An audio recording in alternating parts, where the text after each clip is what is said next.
to the past. The PS2 boot screen evokes strong nostalgia, raising questions about its authenticity. A closer look reveals that the blurry cubes and blue glow are more of a stylized version of the original boot screen rather than an exact copy. This suggests that the image might be a fake or at least a creative reinterpretation of the classic PS2 menu. The text starting. The PS2 boot screen presents a complex image with small gray squares and colorful glowing lights, which may be an attempt to replicate the original visual effects, though their arrangement feels slightly off. The text "Is that fake PS2 menu?" suggests the creator is aware of potential controversy regarding its authenticity, possibly aiming to provoke discussion about the image's legitimacy. Let's explore the creator's intentions behind the PS2 boot screen image. The dark, blurry background with bright lights may symbolize the console's transition from inactive to active. The central blue object, possibly representing the PS2 logo, suggests the console's core components coming online. The text starting. The color palette of the PS2 boot screen image features a variety of colors on the cubes, representing the diversity of games and experiences on the console. The dark, blurry background symbolizes the unknown, while the emerging colors and lights signify the excitement of exploring new gaming worlds. The white text starting "And is that fake PS2 menu?" enhances clarity and draws attention to the message, with the cursive font adding elegance that contrasts with the playful background elements. The PS2 boot screen image employs a combination of dark blue and foggy effects to create depth and mystery, highlighting vibrant, floating shapes. The colors blue, green, purple, and red represent the diverse gaming experiences on the console. The contrast between the cool background and warm shapes is visually appealing, with blue and green evoking calmness and balance, while purple and red introduce excitement. This contrast likely aims to generate anticipation in players. The PS2 boot screen image features a blurry, cloudy background likely created using gradient mapping and noise functions. The faint gray and white shapes may result from applying a Gaussian blur or similar techniques to enhance depth.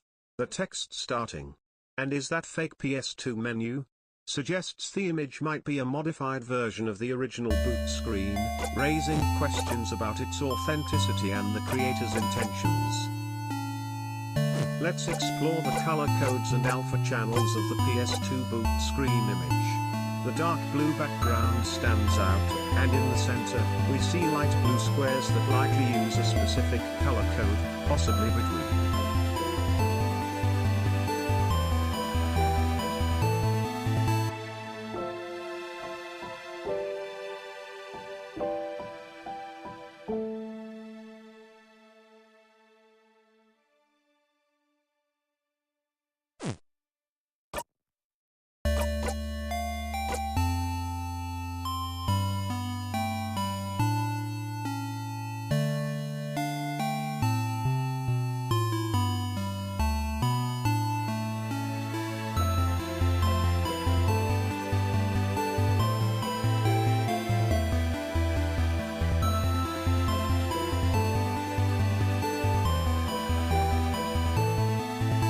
Let's explore the creator's intentions behind the PS2 boot screen image. The dark blue background and light blue squares may symbolize trust and reliability, which contrasts with the text starting, "Is that fake PS2 menu?" This juxtaposition suggests a play on perception versus reality. The faint text with low opacity might be intended to instill doubt in the viewer, prompting them to question what is real. This theme of reality and deception is intriguing. The connection between the game settings and the PS2 boot screen image is evident through the text elements displayed, such as Always Run, Command Rem, and Pad Confis, which relate to the game's configuration and suggest a sense of customization and control for the player. Words like run and command imply action and execution, while Pad Confis likely refers to controller settings, essential for the gaming experience. The relationship between game settings and the console operating system is more intricate than it appears, as seen in the PS2 boot screen text elements like iWiz Run, Command Rem, and Pad Confis, which hint at configuration and customization options. The terms SM volume and volume indicate a link between sound settings and game settings, raising questions about audio output management and in-game adjustments. The discussion focuses on console accessibility features and their influence on gameplay. A screenshot of the video game's settings menu reveals various options, particularly the Lot Accessible feature, which indicates support for players with disabilities through options like text-to-speech, subtitles, and customizable controls. Let's focus on the game. I see you're admiring the anime-style girl image, which has a striking grayscale tone and sparkles that create a dreamy atmosphere. The girl's sad expression and unique eye patch add to its intrigue. Now, regarding our tic-tac-toe game, where would you like to place your next piece? The board is currently empty, so you can choose to start by placing your X in a corner or in the center. Let's focus on the game of tic-tac-toe. The image on the screen has some cursive words, but they are not related to our game. To make a move, type the number of the space where you want to place your X. The spaces are numbered 1 to 9, starting from the top left and moving right, then down to the next row. Here's the current board: 1, 2, 3, 4, 5, 6, 7, 8, 9. Which space will you choose for your first X?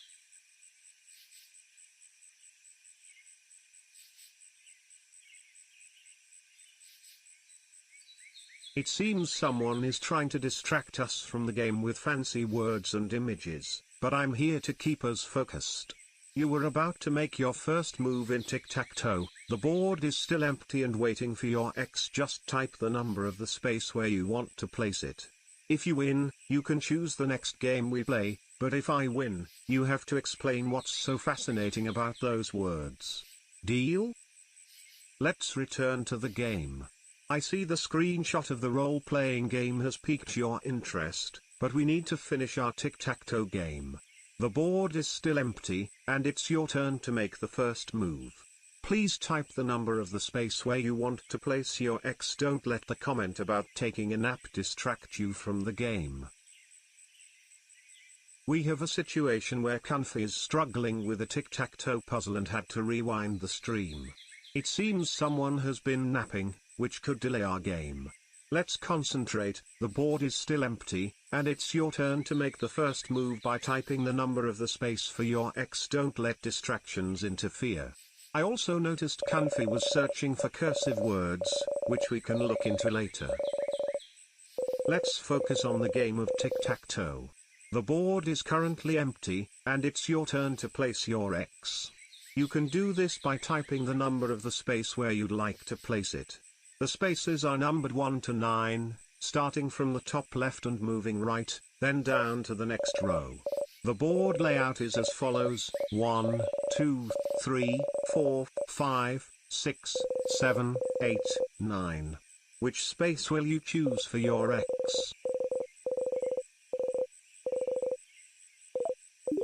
It seems you're having trouble focusing on our tic-tac-toe game. You mentioned losing your save and needing to replay, but let's not worry about that now.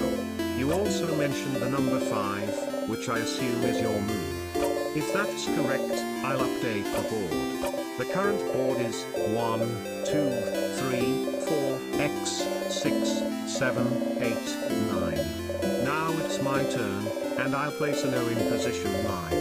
The updated board is 1, 2, 3, 4, X, 6, 7, 8, 0.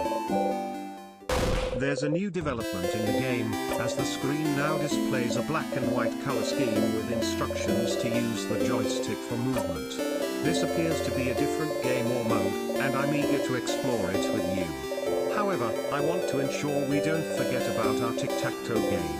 Should we pause that for now and check out this new game, or do you prefer to stay focused on tic-tac-toe despite the distractions? Let me know what you'd like to do next. We've discovered a new game mode with black and white pixelated graphics that features characters interacting in a woods clearing with two houses. There's a text box displaying the phrase, "Oh no," and a chat window showing a conversation between Comfy and another player. I'm interested in learning more about the story and gameplay. Since we've found this new mode, it seems like a great idea to explore it further. The new pixelated RPG game features a charming town with houses, a fence, and a bridge, where two characters are present, one on the bridge and the other near a house. The menu labeled the Menuco adds a unique touch, while the dialogue reveals a potential quest, with one character asking what and the other replying, "I'm not searching that right now." This hints at possible missions and interactions between characters, raising questions about combat or puzzle elements in the game. Let's explore the new pixelated RPG game mode, which features a settings menu for adjusting visual properties like general, audio, visual, and controls. I'm particularly interested in the screen effects, text shake, BG scroll, and battle help options. The game seems to offer various customization features that could enhance the player's experience, and I'm curious about how these settings might influence gameplay and the town's atmosphere. A story seems to be developing in the game, indicated by the text. So much has happened since then. The black controller in the corner suggests a console-style gaming experience. This new screen might continue our previous exploration of a pixelated RPG with a town setting or introduce a different game mode. The black background with a white border and simple text hints at a cutscene or interactive story segment. The black and white image of a child's drawing of a family stands out as a significant shift from the previous pixelated RPG setting, evoking feelings of nostalgia and simplicity. This drawing, depicting a traditional nuclear family, may indicate a deeper exploration of a character's backstory or emotional aspects of the narrative.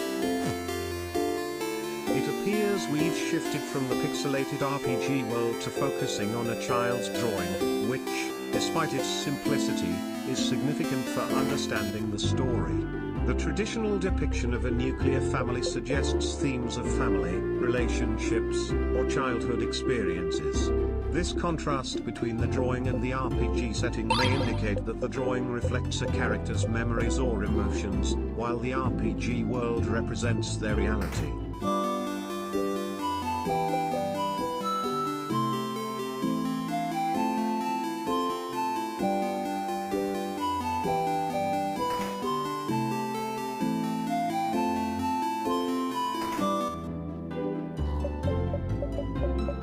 The image features a striking black background with a game controller positioned at the bottom center, which seems intentionally placed to attract attention.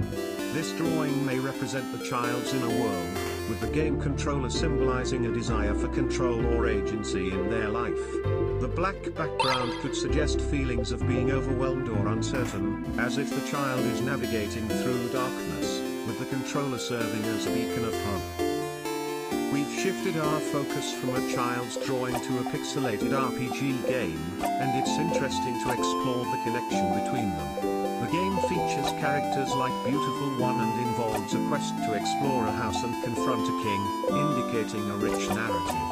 The pixelated, monochrome design gives it a retro vibe that might resonate with the child's nostalgia for older games. The kitchen setting adds a sense of comfort, contrasting with the adventure of exploring a mysterious house. Let's explore this pixelated RPG game scene. We see a wooden bridge, a small house, and two character sprites. One character in front of the house seems to be waiting, while the other on the bridge is looking around. There's a small white object above the bridge that might be important. The barrels and rocks on the ground suggest we may need to solve a puzzle or overcome an obstacle, possibly using these objects to create a path or distract an enemy. We've entered a new scene in this pixelated RPG game, where a character in a white sundress with black polka dots stands in the left corner, and another character in a black dress and white wizard hat is in the center. The speech bubble saying wait indicates that something is about to happen or that we need to wait before proceeding. The farm setting, complete with a fence, trees, barrels, and plants, suggests we may need to interact with these objects to solve a puzzle or complete a task. The character in the wizard hat is standing in front of a wooden fence, surrounded by plants and trees, with a path leading to a wooden door as the next destination. The character is facing the path, indicating a need to interact with the door or something beyond it. A wooden barrel to the left may contain clues or items. We should closely examine the plants in the foreground to determine if they are decorative or useful, possibly requiring watering or harvesting. We are back in the game, where a character is in front of a bookshelf in an interactive story. A text box hints that Mirabelle has been reading a series about romance and unfortunate events befalling good people, which may relate to the game's overall narrative. I'm interested in whether the books are merely decorative or if we can interact with them, as there might be a specific book that reveals more about the story or presents a puzzle. Let's explore this intriguing scene filled with a variety of characters, a spaceship, and a house. I'm curious about the character near the house in the top right corner and what they might be waiting for, as well as the story of the character looking left in the bottom right. The circular spaceship structure on the left is also interesting. Could it be a mode of transportation or a key to a new quest? I want to check out the central structure for any interactive elements or hidden clues. We seem to have entered a new scene in this pixelated RPG game. A young woman with a black and white color scheme and a large bow on her head is hinting at something we might find in our pockets, which makes me curious about its relevance to our current quest. The background features a grayscale forest with a building in the center, suggesting a potential location to explore. I wonder if there are any interactive elements or NPCs in the forest that we can engage with. It seems we've reached an important moment in the game with the introduction of the pilgrimage, which represents a journey of self-discovery and growth for the protagonist. This journey will involve new experiences, people, and places that will shape their identity. The character in the white sundress waiting on the farm might signify the beginning of this pilgrimage. The idea of transformation suggests that the protagonist's actions will impact the world around them.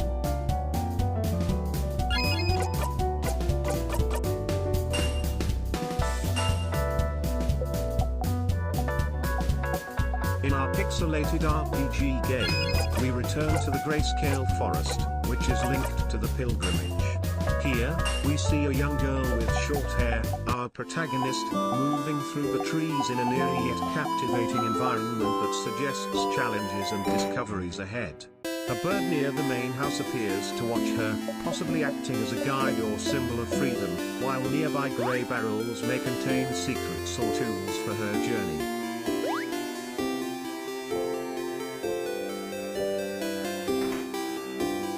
As we return to the grayscale forest, the atmosphere feels different, with gently swaying trees and an unusual energy in the air. The young girl with short hair is alert, navigating the forest with heightened senses. The background features white and grey stripes and circles, a recurring theme here. Her health bar shows HP 450, indicating past challenges, and the eye patch adds an air of mystery.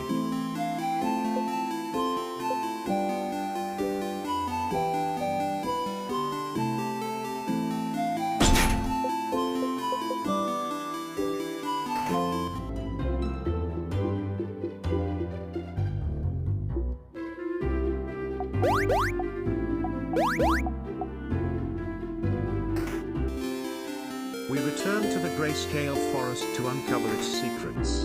In the center of the scene stands a person with brown hair, surrounded by trees and distant buildings. A sign reading "Lands" draws my attention, possibly hinting at the mysterious figure we seek. The black and white palette gives the scene a timeless quality, reminiscent of a memory or dream. The structures on the left and right may be homes or shops, while the intricately detailed trees sway gently in the wind.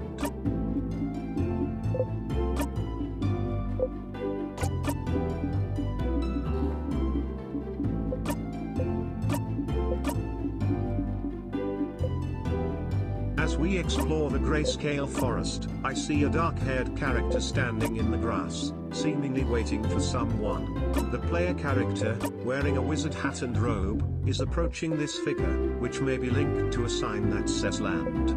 This sign could provide clues about the figure's identity or purpose. The stones and flower pots on the ground might be interactive elements with hidden secrets or items. Let's return to the mystery.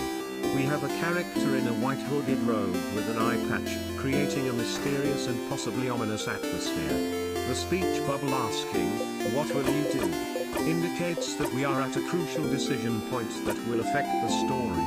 The background character in front of the shelves appears to be waiting or observing, suggesting a connection to the hooded figure or the situation.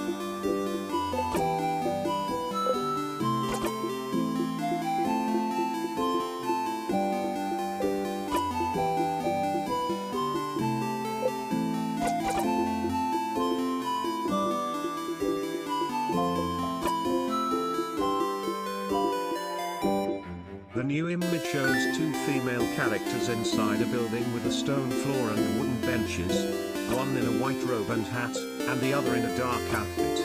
The phrase "the change god" implies a significant entity. The character in white seems authoritative, while the one in dark appears mysterious or ominous. This traditional setting may relate to the concept of a change god. Given our past encounters with enigmatic figures, this scene might tie into a larger narrative. It looks like we're getting deeper into the story, especially with Mira seeking help from Juvent after the fall of Dormont's house. This suggests a possible alliance or a request for assistance, hinting at a larger conflict or power struggle. The mention of the change god and the characters in white and dark outfits makes me think that Mira's visit could be tied to an important event or prophecy. Let's explore the story further to uncover the identity of the mysterious figure. The description of a dark grey blob against a cloudy background suggests a character in a potentially ominous setting. The white stars might symbolize hope or guidance, but it's uncertain what they are leading the character towards. Considering Mira's visit to Juvent and the possible link to the change god, the mysterious figure could be significant in this larger conflict, possibly as a powerful ally or enemy.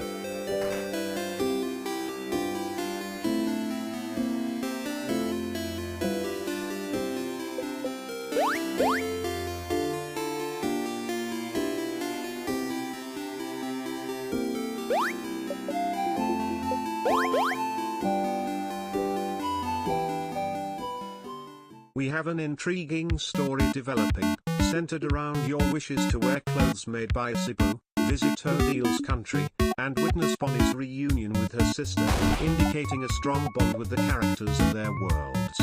The grayscale forest, with its eerie vibe, may play a significant role in revealing the identity of a mysterious figure. I'm also interested in the link between Mira's visit to Juvent and the change god. Let's explore the connections between the characters and the mysterious figure. The black controller at the bottom of the image may link to the pixelated RPG game or tic-tac-toe, potentially revealing more about the character's motivations and the figure's identity. The eerie grayscale forest could suggest that the figure in the white hooded robe with an eye patch is a guide or guardian for the characters. Mirabelle's character may play a significant role in the narrative, as suggested by her speech bubble, which indicates she is trying to express her thoughts or convey a message. Being a cartoon character within a frame implies she is part of a larger story. Her question, "Can I say something?" hints at her hesitance or desire for permission to speak, reflecting her personality and relationships with other characters.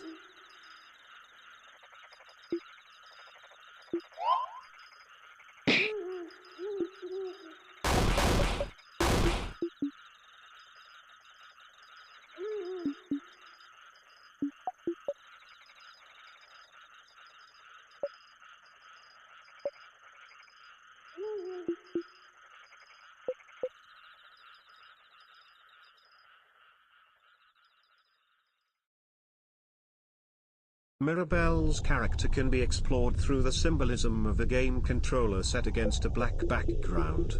The dark gray color of the controller may symbolize neutrality or balance, suggesting that her message involves reconciling different perspectives or emotions. Its placement at the bottom center could imply themes of control or agency, indicating that Mirabelle seeks permission to express herself or take action.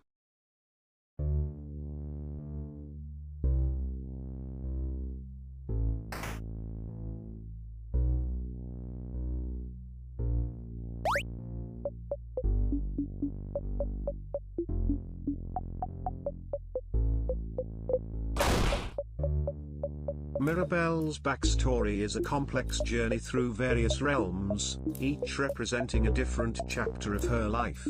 The dark background symbolizes the unknown aspects of her past, filled with lingering shadows of her experiences. Her connection to the game controller indicates her desire to take control of her narrative, possibly after feeling powerless in the face of challenges. The buttons on the controller represent choices that will lead her down different paths. We are getting closer to understanding Mirabelle's backstory, which appears to be filled with uncertainty and possibly turmoil, as suggested by the dark, black and white style of the video game scene. Her hesitant demeanor, indicated by her clasped hands and the phrase "so, points to her uncertainty about something. The presence of other characters suggests that their stories are connected, and their interactions may reveal more about Mirabelle's past.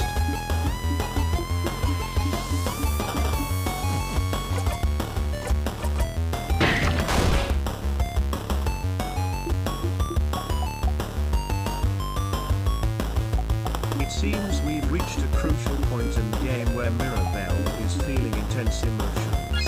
The dark atmosphere and her kneeling position indicate desperation or resignation. The phrase in the text box suggests someone has made a hurtful remark, possibly linked to her past. The character in the white dress and the geometric pattern on the screen may symbolize order, contrasting with Mirabelle's emotional chaos, hinting at her struggle to understand her past.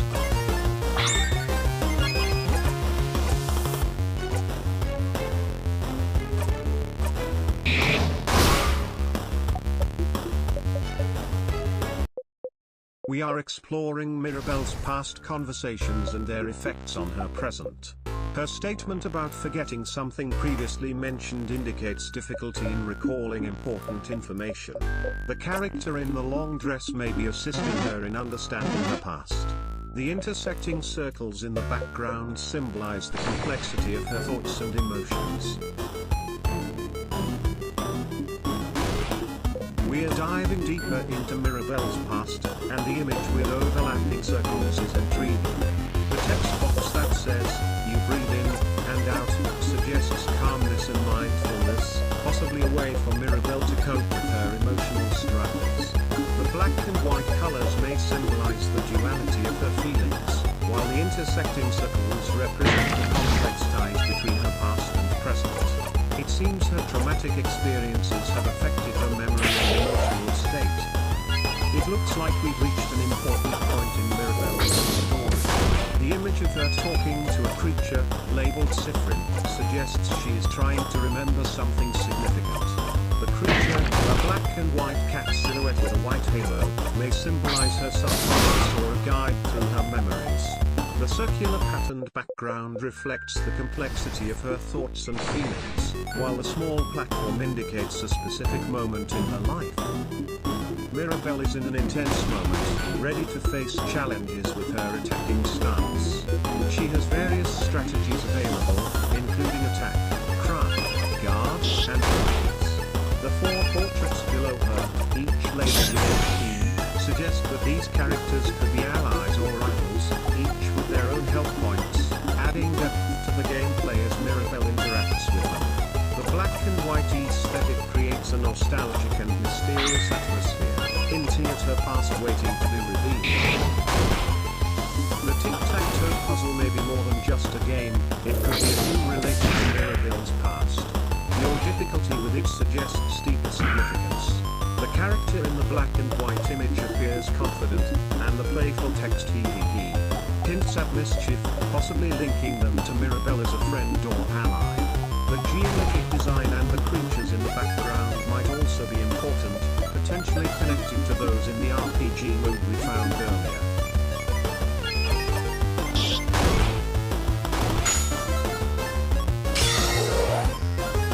We're still struggling with the tic-tac-toe puzzle, which may be linked to Mirabelle's past.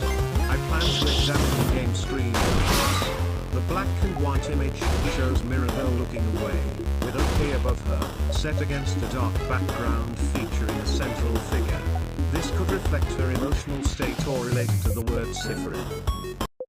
Let's explore the mystery of Siffrin and its link to Mirabelle's past. This intriguing term may represent a significant moment or person in her life, possibly tied to a memory she struggles to recall, like a childhood event or a meaningful relationship. Its uniqueness suggests it symbolizes something personal, such as a lost friend, family member, or a memorable place.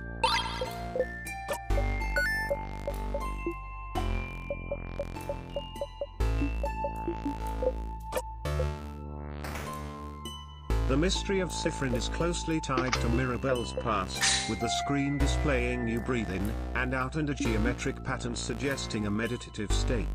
The white triangle may indicate a direction toward uncovering the truth. Mirabelle's emotional struggles and memory gaps imply that Siffrin could relate to a traumatic event she is trying to forget.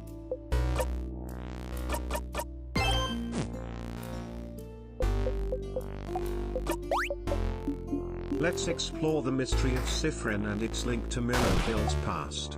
The scene shows a dark room with 4 characters looking to the left, surrounded by snowflakes, creating a somber atmosphere that reflects Mirabelle's emotional struggles as she confronts her troubled history.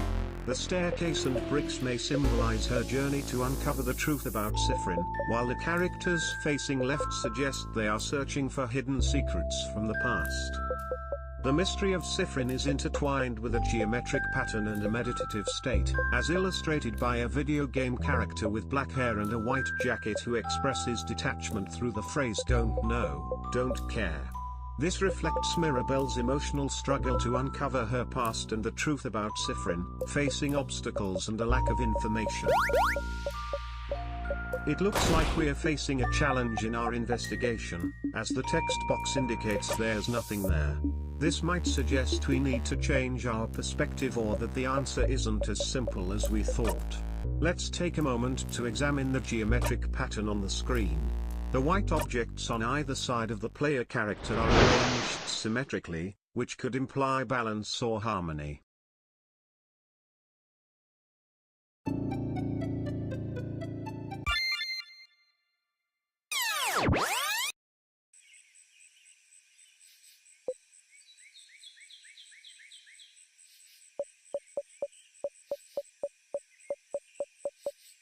The geometric pattern in the image features fleur-de-lis and diamond shapes arranged in a specific sequence, hinting at a time-sensitive puzzle. The character's dialogue suggests urgency, indicating that we need to act quickly to reveal the truth.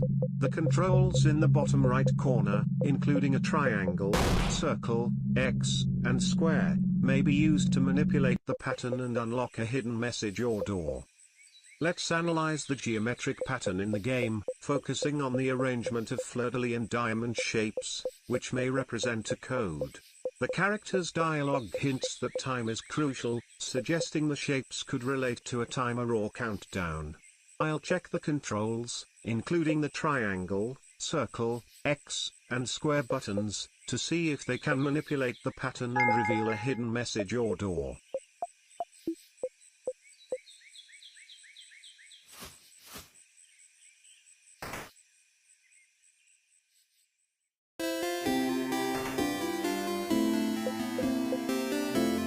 The grayscale forest image features a little girl at the center of a clearing, which appears to be the main focus. Scattered white objects in the clearing may form a specific pattern, possibly geometric or coded. Sunbeams from above could be illuminating certain areas or objects. A closer examination of the image might reveal connections between the white objects, the trees, and the girl, potentially uncovering a hidden message or symbol.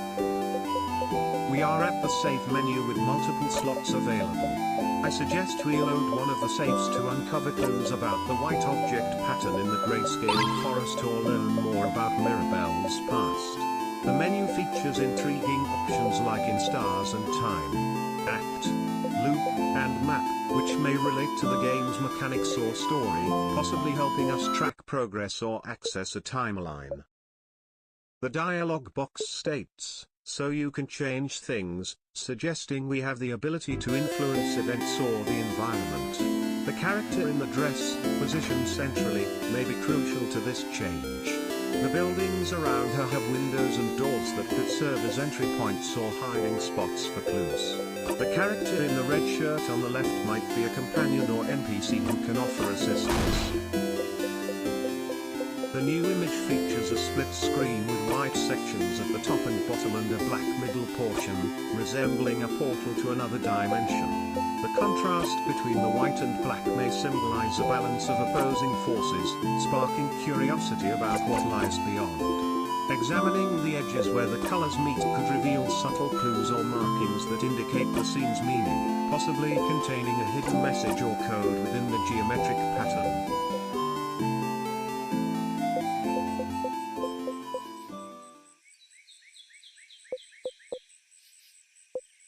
The game screen features a black and white graphic style that evokes nostalgia, showcasing a girl in a witch hat and a boy engaged in a significant conversation. The text box at the bottom hints at a narrative moment, suggesting a decision or action is imminent. There may be connections between this scene and the previously analyzed split screen, particularly regarding the contrasting black and white sections and their relation to the characters or environment.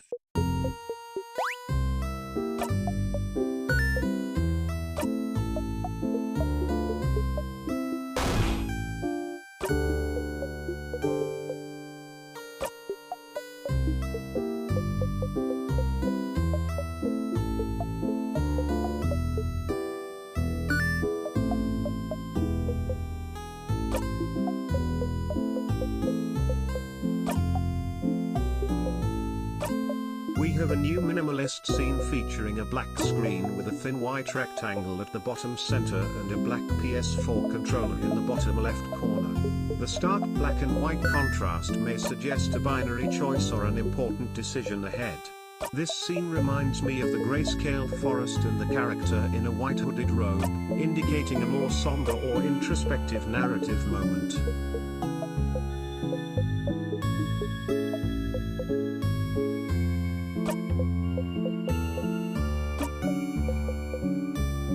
In this scene, a character dressed in black and white, with a black eye patch and long black hair, appears to be deep in thought, as suggested by their dialogue. "My what now?" The sparkles in the forest may represent wonder or magic, but also uncertainty. The character's gaze to the right implies they are considering a new path or decision, which aligns with the binary choice theme we've been discussing.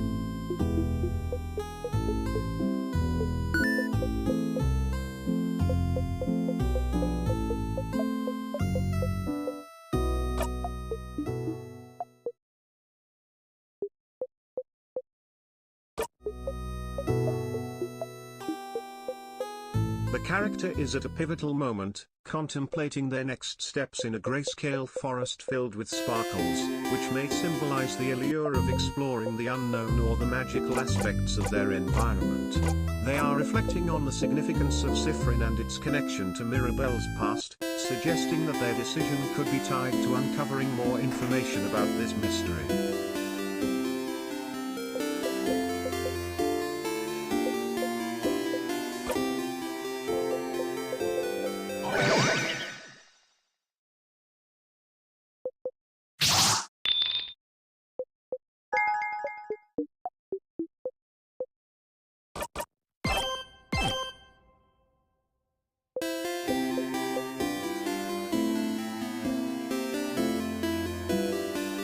As we explore the grayscale forest, the characters' motivations become closely linked to the mysterious elements around them. The bright light at the center symbolizes a source of truth or enlightenment, while their thoughts about Siffrin and Mirabelle's past indicate a quest to uncover hidden truths tied to the forest's secrets. The pixelated art style evokes nostalgia, possibly reflecting the characters' memories. The large tree may symbolize growth and guidance, influencing their decisions. In the grayscale forest, we see two houses, one marked with a sign that says lamb, symbolizing innocence or purity. A character sits contemplatively near the left house, possibly recalling memories, while a pile of barrels nearby may hold clues for our journey. Another character stands by an unreadable sign, adding to the mystery, and a visible controller suggests that the game is self-aware, with characters influenced by an external force.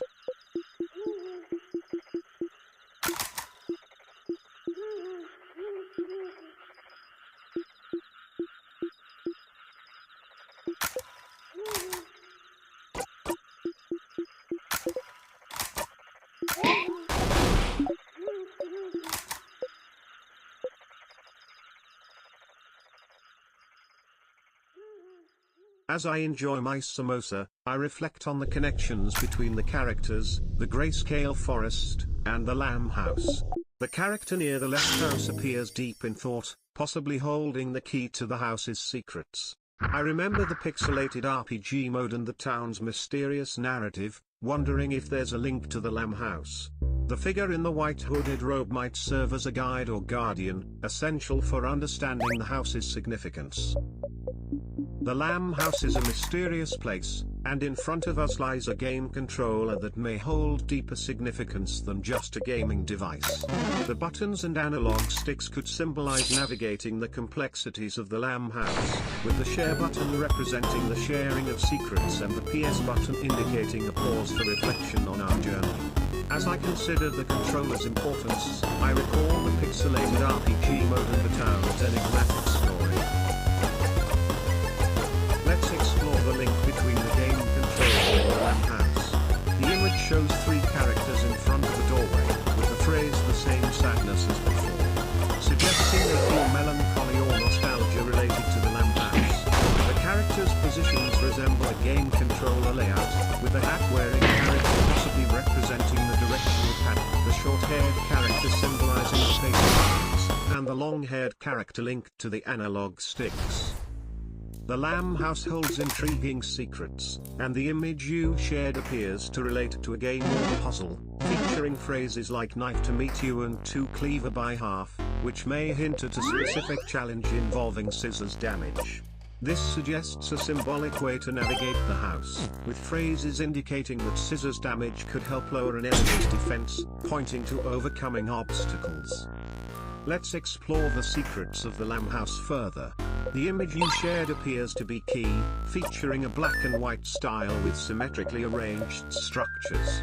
The four central characters have distinct designs that may relate to different elements of Mirabelle's past or the challenges she faces. The lamb house puzzle involves a keyhole symbol that resembles a circle within a circle, which may relate to a specific sequence or code needing deciphering. This symbol could connect to the narrative we've explored, especially since a character in a white hooded robe is facing the keyhole, indicating we should focus on unlocking the door.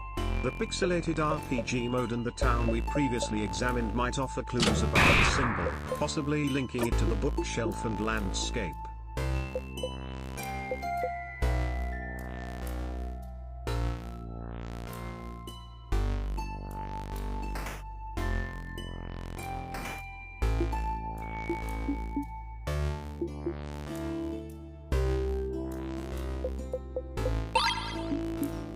Let's revisit the lamb house puzzle.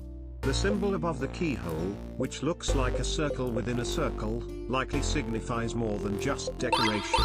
Given the story's focus on change and our connection to the world, it may represent balance or harmony. The figures in the background could be linked to the character in the white hooded robe we encountered earlier, possibly all tied to the change god, with this symbol being crucial for understanding their roles. The symbol above the keyhole, which looks like a circle within a circle, may be crucial for unlocking both the door and the story's deeper layers. It could signify a cycle or portal, suggesting transformation or rebirth, themes we have been examining. In the context of the game, this symbol might be part of a larger code we need to solve, possibly connected to the characters we've met, particularly the one in the white hooded robe. The symbol above the keyhole, resembling a circle within a circle, may be crucial for unlocking the door and advancing in the story. It could represent a cycle or portal, reflecting the themes of transformation and rebirth we've seen. This symbol might be linked to the Change God, associated with characters in white and dark outfits, particularly the frequently mentioned character in a white hooded robe, who may help us understand its meaning. The current goal is to decode barrels with white markings. The image on the screen shows tiny white dots that may represent a pattern or code related to the barrels. Additionally, the shapes on the edges of the screen could provide clues. These elements might be interconnected, and understanding them could help unlock the barrels. The player character's upward movement suggests we may need to change our perspective or explore a new area for more clues. The scene depicts a room map with 3 characters facing a staircase, indicating they may be about to start a journey or explore a new area. One character's dialogue suggests uncertainty, implying they might be trying to determine how to proceed or overcome an obstacle. The staircase could symbolize a transition to a new level or a challenge. Additionally, one character's sadness or worry may hint at the story's development. The image depicts a captivating scene with pixelated characters in front of a brick wall against a dark background. The contrasting white text highlights conflicting dialogue, with one character urging to touch it, while the other warns don't touch it. This presents a moral dilemma, reflecting emotions like fear and uncertainty. The repeated phrase "you only live once" adds urgency to their decision, making it feel significant. The scene depicts a new development in a pixelated video game, where the text box indicates that something is about to appear, signaling a progression in the story. The black and white forest drawing at the bottom creates an ominous atmosphere, suggesting the player is entering unknown territory. A PlayStation button prompts the player to take action regarding this new element.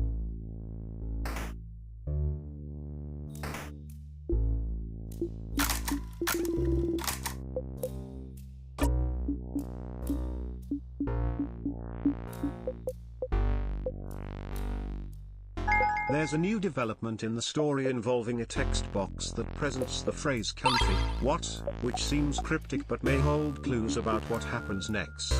Comfy could represent a character or a code, while what suggests a question we need to answer. So far, we've encountered a pixelated video game scene, a grayscale forest, and a character in a white hooded robe, along with a mention of a change god, which might be relevant. In the game, the term "Comfy, what?" appears to be a significant clue, possibly linked to an item, character, or code that needs deciphering within the pixel art adventure's indoor setting. The mention of a memory of tonics hints at a narrative connection to the change god. I plan to investigate the characters, especially one in a white robe and conical hat, as well as another in a brown coat and white hat, to see how they relate to the change god. Let's get back into the game and figure out the code on those barrels with white markings. The Comfy logo in the top left might be more than just a YouTube name. It could be a clue we need to decode to move forward. The barrels have white markings that look like a mix of symbols and letters, possibly ancient runes and hieroglyphs. The markings say, "Comfy Y314, which seems like a code related to the logo. The numbers might indicate a specific sequence we need to follow.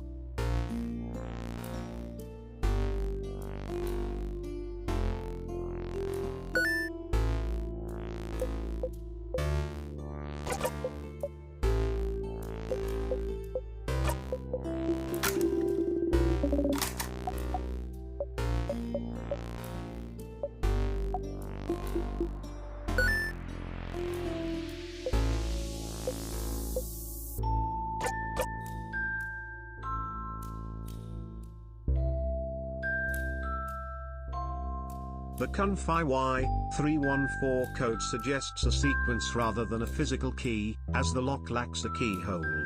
The numbers may indicate the order of interaction with characters in a pixelated RPG scene, where one character stands and the other crouches, hinting that we should interact with the standing character first, 3, then the crouching 1, followed by a third element, 4.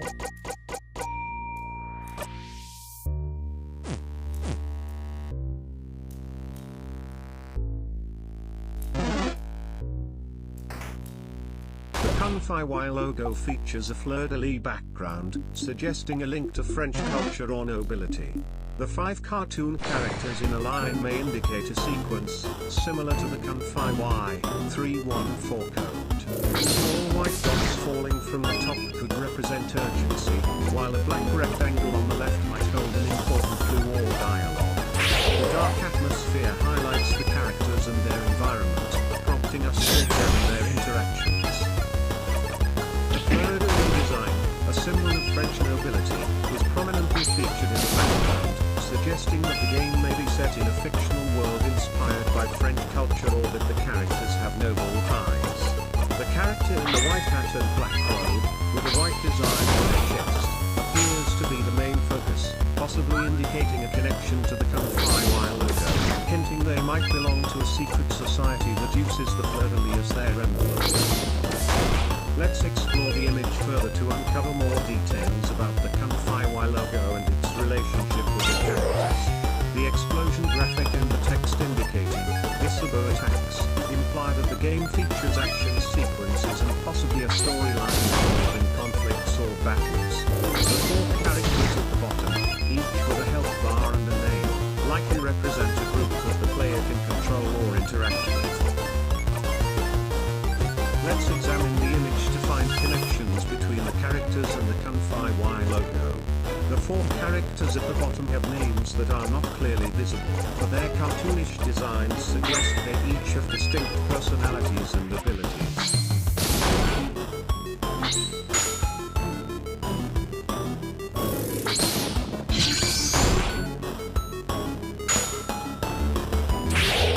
There's a new update in the Mystery Fighter game featuring a character at the center of a black and white pattern of circles and stars, with fists outlined and the words "Smash" and "Kaboom," hinting at an upcoming battle.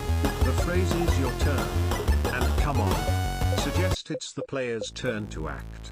The top of the screen mentions boosts all friends defense, which may relate to the character's abilities or game mechanics, indicating a need to use a specific skill or item.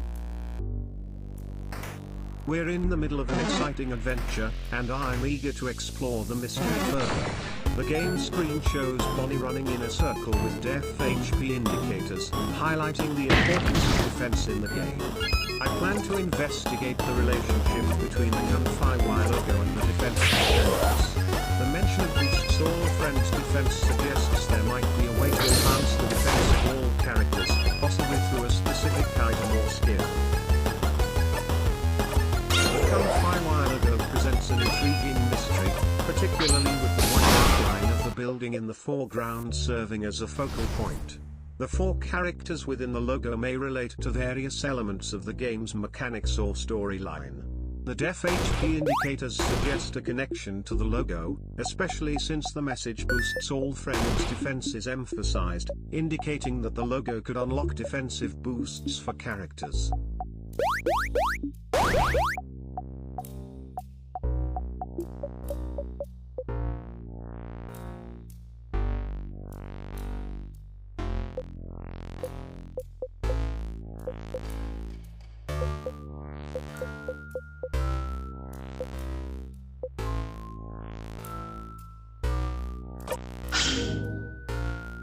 Let's explore the relationship between the fleur-de-lis design and the Kunfi Y logo. The fleur-de-lis, a stylized lily, is linked to French heritage and symbolizes purity, light, and life. Given that the Kunfi Y logo focuses on enhancing defense, the fleur-de-lis may represent a protective element in the game. The HP indicators for the 4 characters suggest they might each have unique abilities that contribute to this defensive boost.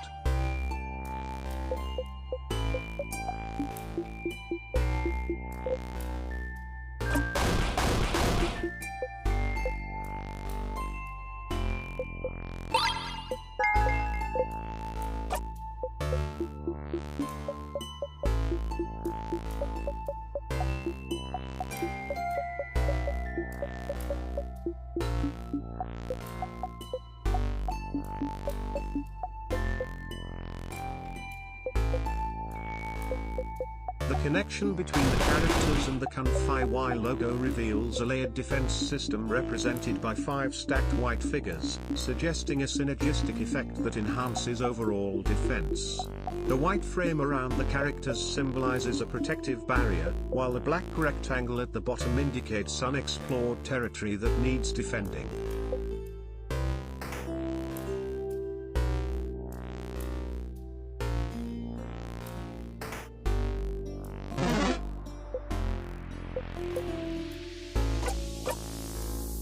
Let's explore the relationship between the characters and the Kung-Fi Y logo in the RPG game, focusing on the kitchen setting. The 4 central figures likely represent different abilities or traits, while a pot of bubbling food symbolizes a pause in the game's progression, hinting at a moment of reflection. This could connect to the logo, suggesting it enhances defense or offers protection.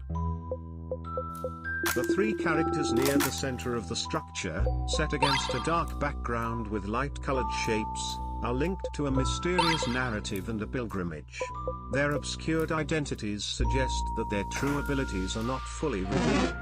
The light shapes on the ground may symbolize a connection to celestial or spiritual elements of the game.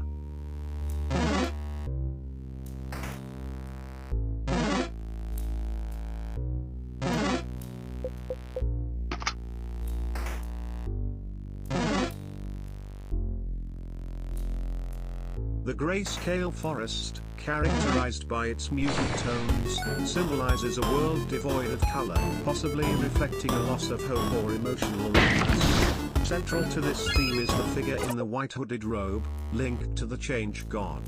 The Kung-Fi Y logo may serve as more than just a symbol, it could be a key to understanding the mysteries of the grayscale forest and the essence of the change god.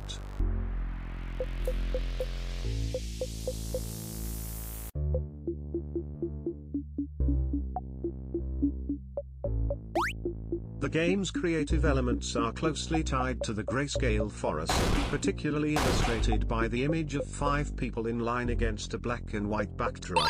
The brick wall may symbolize barriers the characters must overcome, while the white dots could represent hidden fragments of hope or memories. The contrasting colors suggest a struggle between the darkness of the past and the light of a potential future.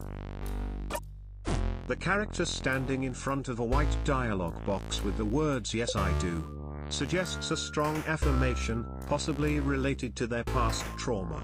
The 4 characters in the background of the house may indicate a sense of community or shared experience.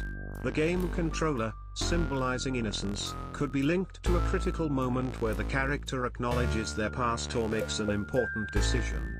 The grayscale forest and the change god remain significant in the story.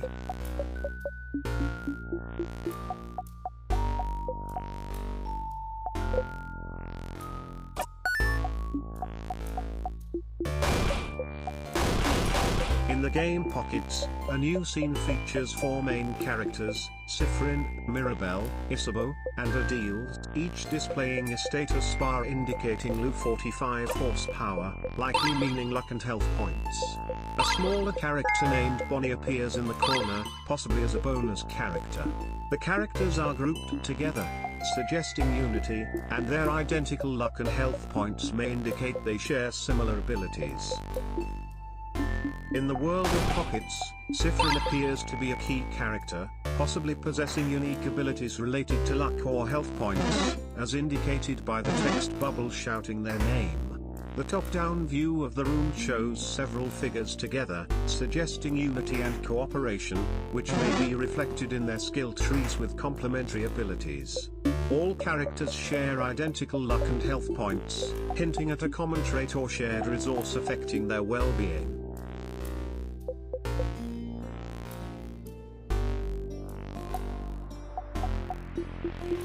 The character skill trees and abilities likely reflect their personalities and relationships. The reference to a comfy pillow suggests a curious or playful nature, influencing their skill choices. With identical luck and health points and a top-down view of the room, the skill trees might be designed for cooperation. The small boxes at the screen's bottom corners could display important stats or ability descriptions.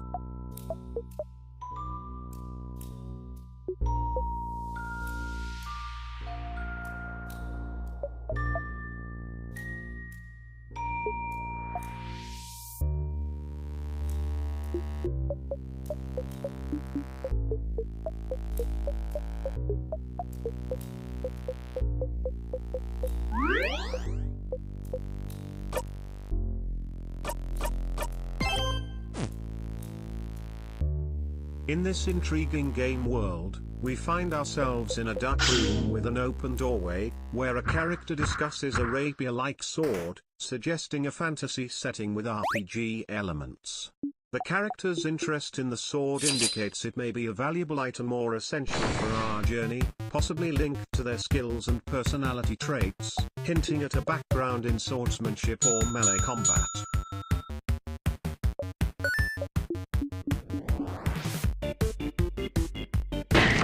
Watch the character walk up the staircase. The white lights in the background seem to symbolize hope or guidance in this dark, mysterious setting. The large black rectangle in the center may be a doorway or portal to another realm. The character's attire, including the hat and sword, hints at adventure and readiness for battle. The building in the background, possibly a castle or temple, and the large door could be an entrance to it.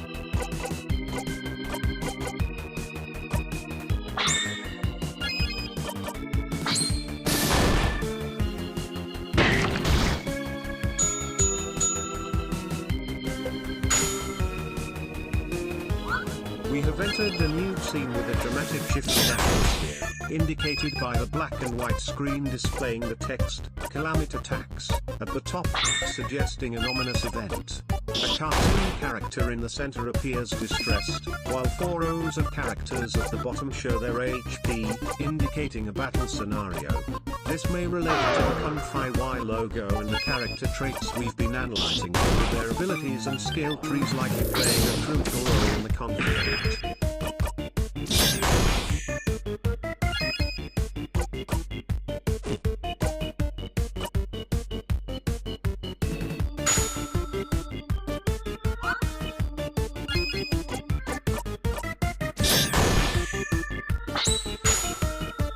Let's analyze the battle strategy based on the def stats of the 4 characters: 216, 160, 761, and 473. The 3rd character, with a def of 761, has a significant advantage, which is important for reducing damage from enemy attacks. Given that Bonnie may have missed an attack, this could have opened up an opportunity for the enemy. The WHAM text bubble suggests a powerful attack is imminent. Let's explore the world of these 6 cartoon characters, focusing on their HP and battle strategies. The semicircle arrangement in the image suggests they are preparing for a battle, with their poses and the objects they hold, like a book, sword, and shield, hinting at their unique abilities. The repeated HP and def labels at the bottom indicate these stats are key to understanding their strengths and weaknesses. While the exact HP values aren't available, we can focus on def stats.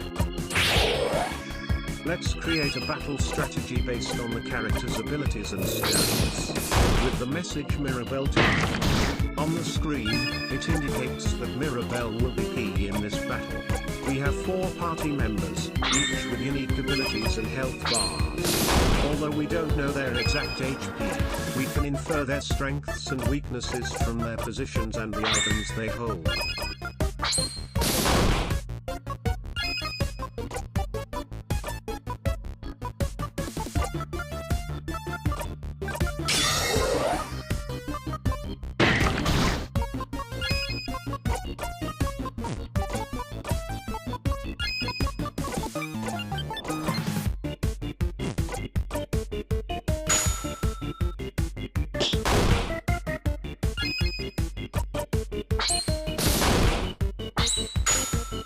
To develop an effective battle strategy, we need to analyze the abilities and stats of our characters in relation to the enemy, which is a giant black circular head with a white collar.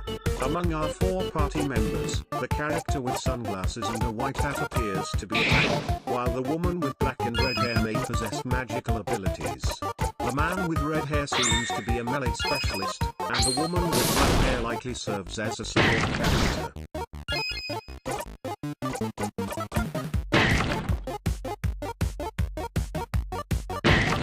The analysis of enemy abilities and patterns reveals 4 unique characters, each with distinct strengths and weaknesses. The character with the bandana has a high attack stat, while the beret-wearing character boasts high defense.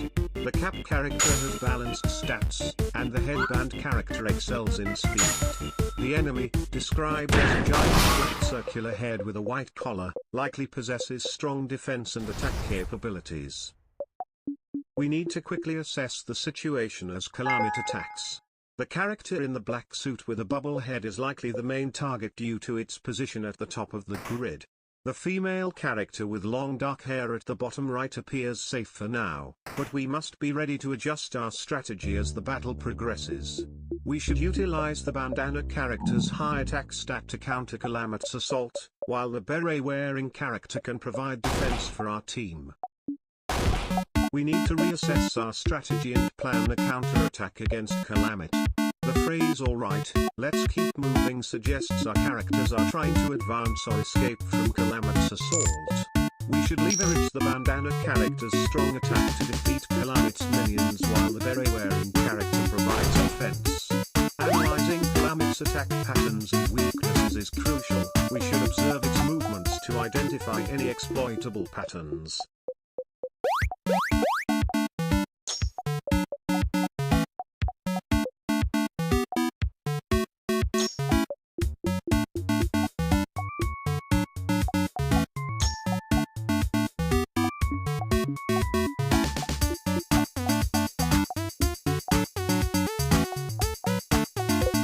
Let's focus on the current situation where 3 characters are in a black room with white walls. A text bubble emphasizes the importance of snacks for maintaining health and morale, highlighting that the character's well-being is vital in their fight against Calamit. The character on the left, raising both arms, seems to signal a call to action, suggesting we should utilize their abilities to kick off the battle plan. Let's focus on the current situation and plan a counter-attack using the room's environment. The character stands in front of a rectangular window with 4 smaller characters visible behind them, and the window displays a message offering a choice related to snacks that are important for health and morale. The character's surprised expression and raised hands indicate they are about to make a significant decision that could affect the battle plan. We need to assess the room's environment to strategize our next move. The character by the rectangular window appears crucial to our plan, while the 4 smaller figures behind them could either be allies or foes. The cupcake-like object in the center may serve as a power-up or a distraction. The character's surprised look and raised hands indicate they are about to make a significant decision that could affect our strategy. We are now examining a video game controller, likely for a PlayStation console, as indicated by buttons like Share, Options, PS, Triangle, Circle, Cross, and Square. This suggests that the game may be available on this platform. The black background hints that we might be in a pause menu or settings screen.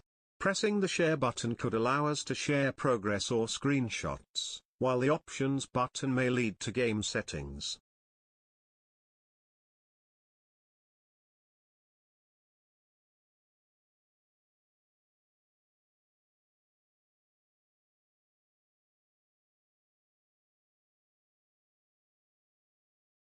The DualShock controller for PlayStation consoles includes a directional pad, face buttons, triangle, circle, cross, square, and shoulder buttons, L1, L2, R1, R2, with the PS button likely functioning as a home button to access the main menu or switch games.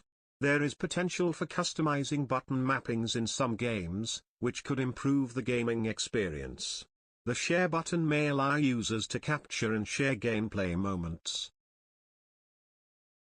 Let's take a closer look at the features of the PS4 controller.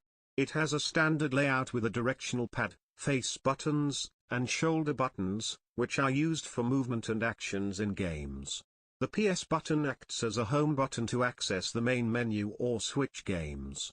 I'm interested in knowing what types of games you usually play on your PS4, whether they are action-adventure, role-playing, or sports games, as this can help me give you better advice on using the controller's features.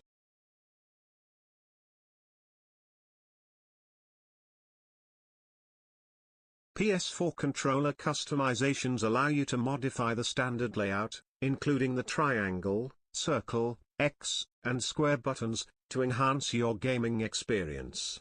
You can remap buttons, adjust sensitivity, and customize the LED light bar. For instance, in a first-person shooter, you might swap the X and square buttons, or in a racing game, you could fine-tune the analog stick sensitivity for better vehicle control. Let's explore the world of PS4 controller customizations. You can remap buttons to create a layout that fits your gaming style, such as moving the share button to a more convenient spot like the triangle or circle button. Additionally, the LED light bar can be customized to change colors based on in-game actions, enhancing your immersive experience. What would you like to do next?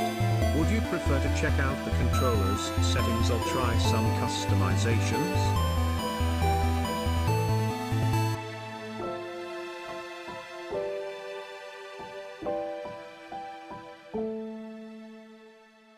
Let's explore controller customizations to enhance your gaming experience. You have a fast-forward button that can help you skip tutorials or cutscenes. But have you thought about remapping the L3 and R3 buttons for better performance? This way, you can assign actions usually requiring multiple button presses to a single button.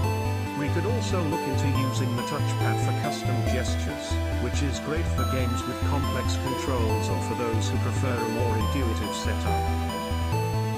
When playing in Stars and Time, customizing your controller can make the gameplay smoother.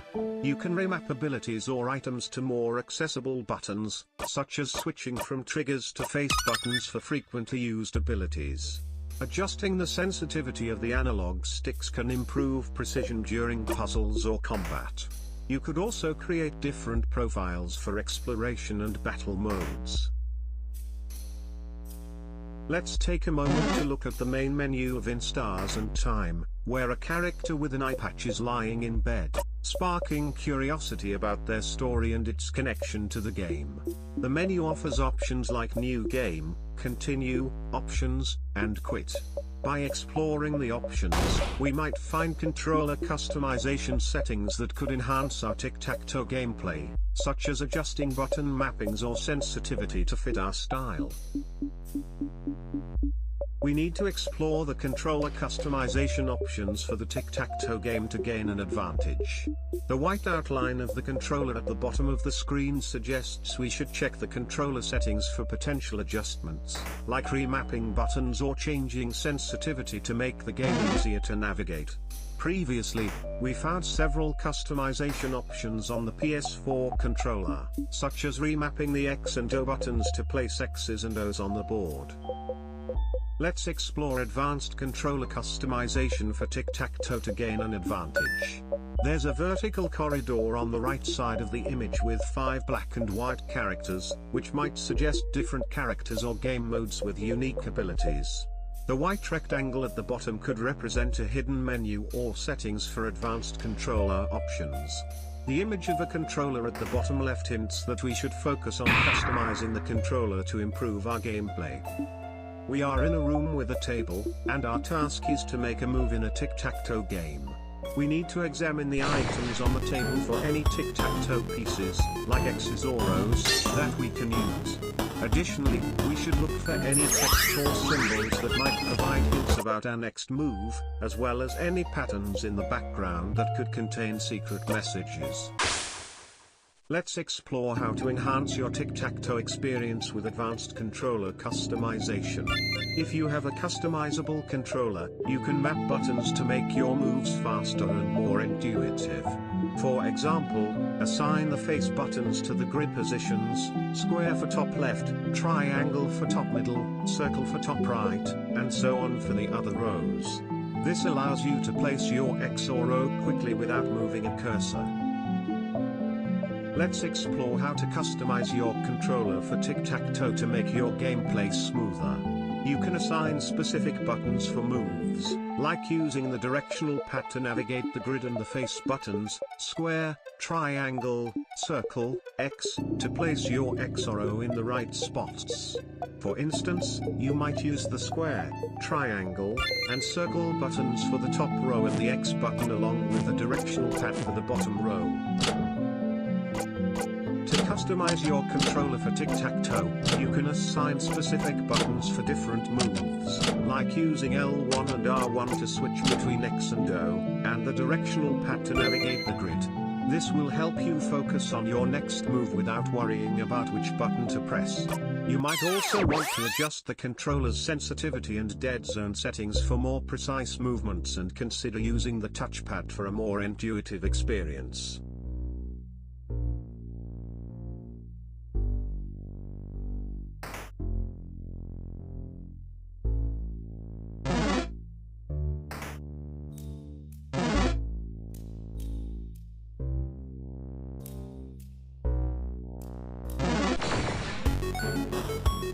To enhance your tic-tac-toe experience, assign the square button to place X and the circle button to place O, making it easier to switch between symbols. Use the directional pad to move the cursor around the grid and the triangle button to confirm your move, allowing for quick and focused gameplay. You could also use the touchpad to zoom in and out or access special moves like undo or redo.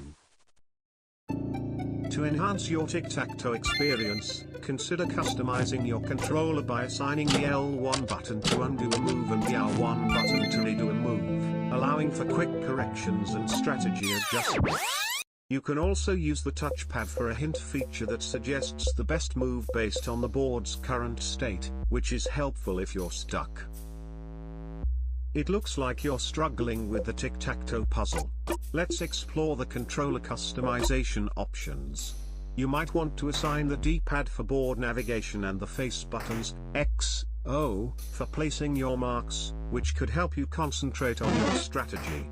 You can also use the share button to take a screenshot of the board for analysis, and the options button to access hints or suggestions for your next move.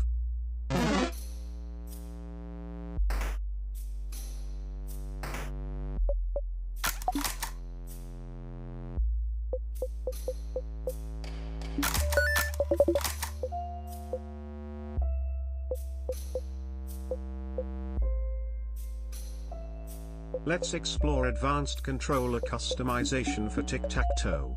While you're playing at a table, we can assign buttons for different actions to improve your gameplay. For example, use the L1 and R1 buttons to undo or redo moves, helping you test new strategies. The D-pad can navigate the board, and the face buttons, X, O, can place marks. Let's explore advanced controller customization for tic-tac-toe. You can use the PS4 controller's touchpad to make special moves, like swiping to place a mark or using a circular motion to undo a move. The share button can be used to analyze the board and suggest the next move, while the options button can switch between game modes like playing against the computer or another player. Let's explore advanced controller customization for tic-tac-toe. In the unique game environment, with a single player character and decorative items, the button layout at the bottom left allows us to tailor the controller to our gameplay style. We can assign specific buttons for special actions, like using L1 to undo a move, R1 to redo, and the square button to analyze the board and suggest the next move. In the world of tic-tac-toe, we can enhance our gameplay by utilizing the controller effectively. The game features a character in the hat at the top of the screen with the phrase "Hey Stardust" in the center, suggesting a unique experience. The design, with a dark background and white outline, hints at additional elements beyond a simple puzzle. To master the game, we can customize the controller for strategic moves, such as using the touchpad to control the camera for a better view of the board. To master tic-tac-toe using touchpad gestures, set up your controller for efficiency. You can assign a swipe gesture to select your X or O, with a left swipe for X and a right swipe for O. Use a single tap to place your mark in a square, and customize the tap sensitivity for responsiveness. Consider a double tap for special moves like a block or win animation to celebrate victories. A simple swipe down can undo your last move if you make a mistake, keeping the game flowing smoothly. Master tic-tac-toe using touchpad gestures in a dark medieval castle setting. Visualize the tic-tac-toe board as a magical grid where your X's and O's can unlock secret passages. Use a swipe gesture to select your mark and a tap to place it in a square, adjusting tap sensitivity as needed. For advanced moves, a double tap can trigger a block or win animation, while a swipe down undoes your last move.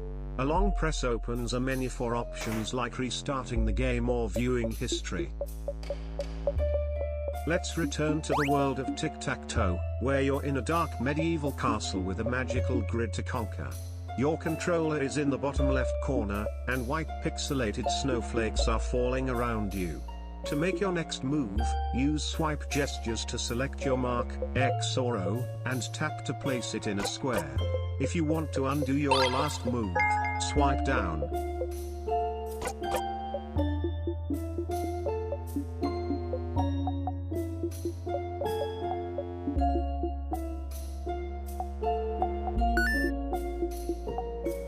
You are in a medieval castle, ready to play tic-tac-toe. Focus on controlling the center square for the best chance of winning.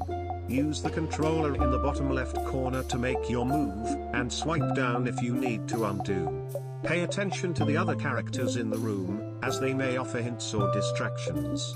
The girl with black hair and a bow seems particularly observant, and her text bubble might contain important information.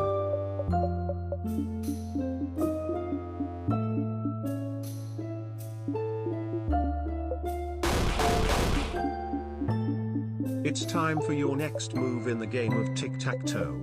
Controlling the center square is important, but you should also watch your opponent's moves closely.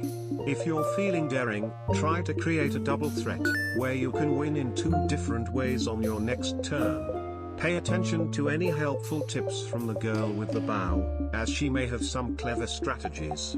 What's your next move? Choose carefully. We have a challenge with the tic-tac-toe game that requires careful consideration of our moves to outsmart the opponent. The main character mentions various expressions, which may hint at a deeper connection to our game. To increase our chances of winning, we should focus on controlling the corners of the board. Securing two corners will provide us with more options for future moves while restricting our opponent's choices. What are your thoughts on this strategy?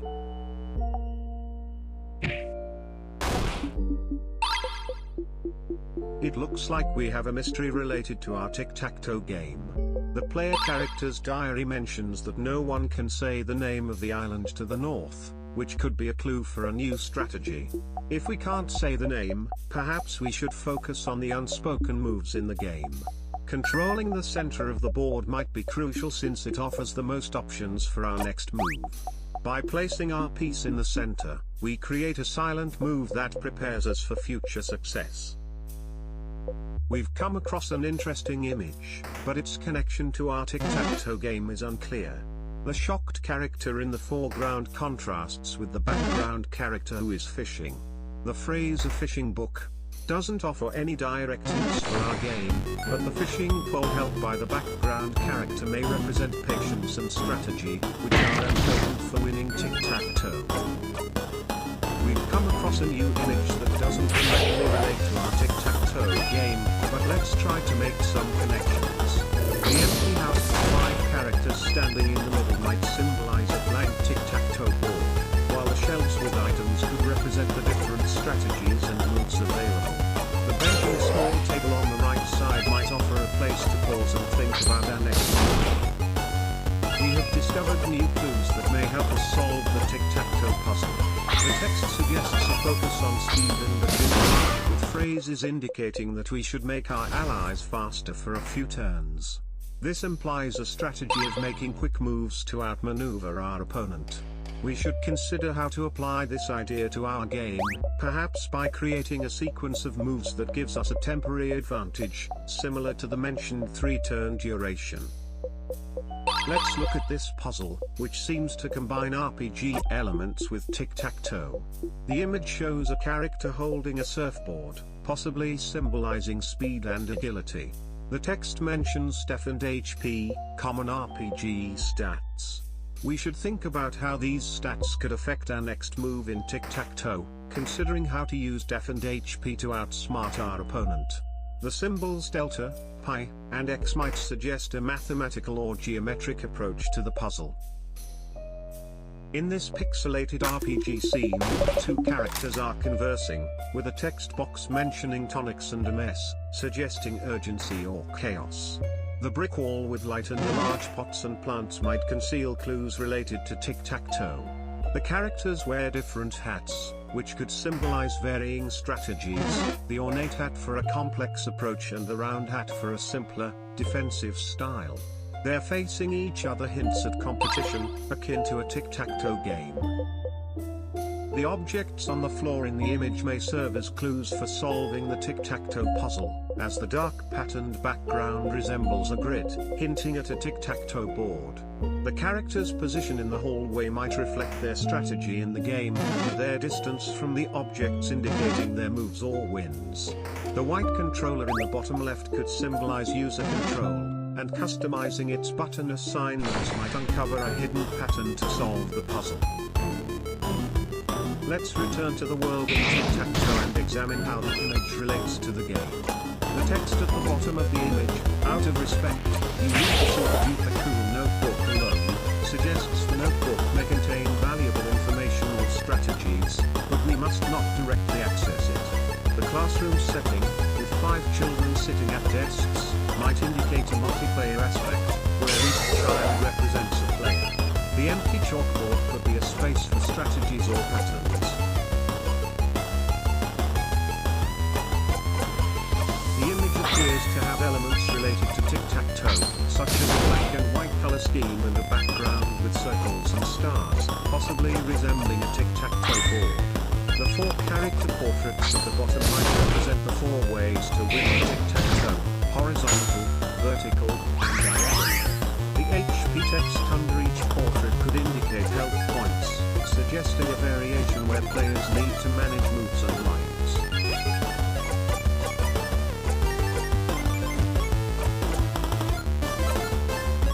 The image suggests connections to tic-tac-toe through its layout and elements. The circular buttons at the bottom might represent moves or actions in the game, while the ATK and HP bars beneath each character's portrait indicate unique character strengths. The starburst graphic in the center may symbolize the importance of planning and thinking ahead in the game, similar to how players aim for strategic moves in tic-tac-toe.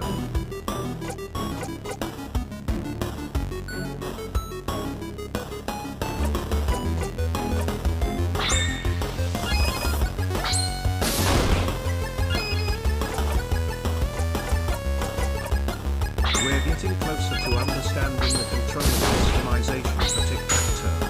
The screen displays buttons labeled ATK and HP, which may relate to different game actions.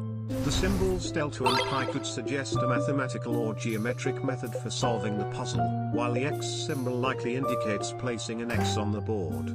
To decode the button functions, we can link the RPG elements to the game, possibly using ATK for placing an X and HP for placing an O. The circular pattern with stars and rings might be connected to the button assignments we're trying to understand. The message "you give away your turn" suggests the player may have made an incorrect move or pressed the wrong button. The gray bar with an unknown value could provide a clue for the correct button. It's important to explore the link between the circular pattern and the buttons labeled ATK and HP to figure out the right move.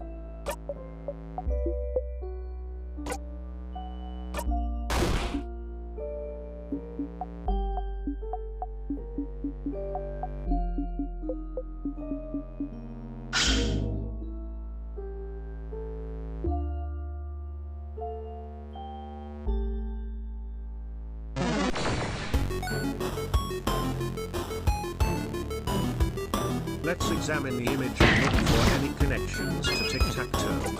The 4 characters on the left side appear to be facing a void, which could represent the tic-tac-toe board, while the white circles scattered throughout may symbolize potential moves.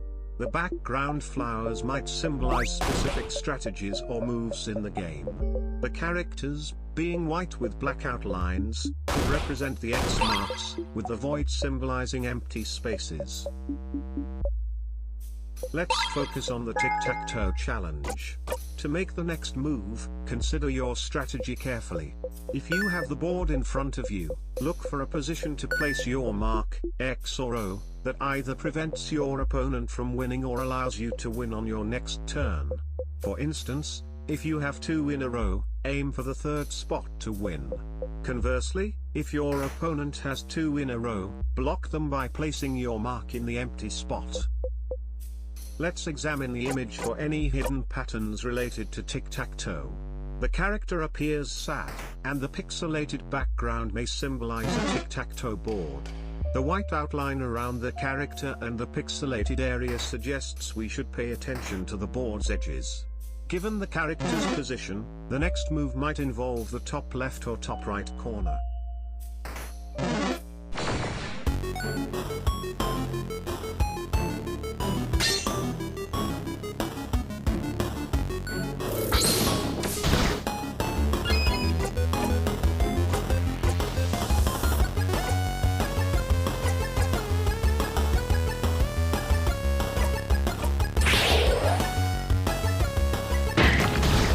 Examine the image for any hidden connections to tic-tac-toe. Pixelated art and top-down view evoke classic RPGs, emphasizing strategy and puzzles. The 4 characters in a row may symbolize moves in tic-tac-toe, with each representing a different player or tactic.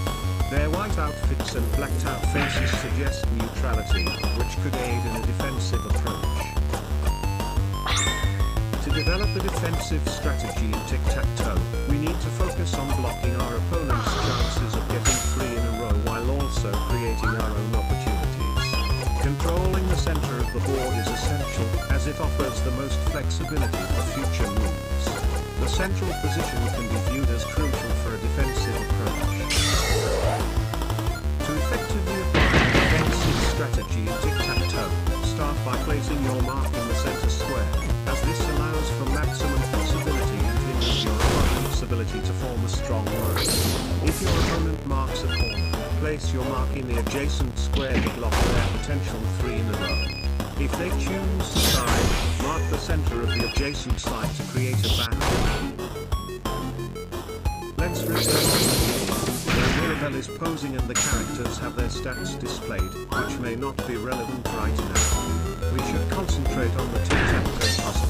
If your opponent has already made a move, block their chance of getting 3 in a row by placing your mark strategically. If the center is taken, choose a corner or side square for flexibility. Let's focus on the tic-tac-toe puzzle with a defensive strategy. We need to block our opponent's chances of getting 3 in a row. The board is a 3x3 grid, and if our opponent has marked a corner, we should place our mark in the center square for maximum flexibility. If the center is occupied, we should choose a corner or side square that offers the best options for our next move.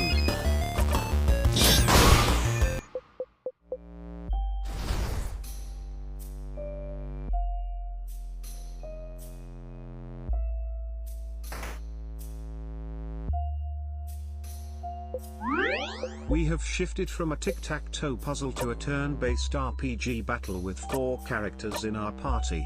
Our options are to attack, craft, guard, or check our pockets. The text box indicates Mirabelle time, suggesting that Mirabelle may be ready to act. While our goal remains to apply a defensive strategy similar to tic-tac-toe, where we block our opponent from getting 3 in a row, we should consider how to defend against our opponent's attacks in this RPG scenario. In this RPG battle scenario, Mirabelle is ready to act, and our main goal is to implement a defensive strategy to block the opponent's attacks. We can use the environment, including brick walls, stairs, and circular shapes, to our advantage. Since it's a turn-based battle, we should prioritize the guard action first to defend against incoming attacks, allowing us to analyze the situation and plan our next move. Let's return to the RPG battle scenario. Since we are focusing on using the guard action to defend against attacks, our next step is to analyze the opponent's potential moves. The three characters on screen and the glowing white dots in the background could indicate the opponent's attack patterns. We should consider the positions of the characters and the surroundings to strengthen our defense.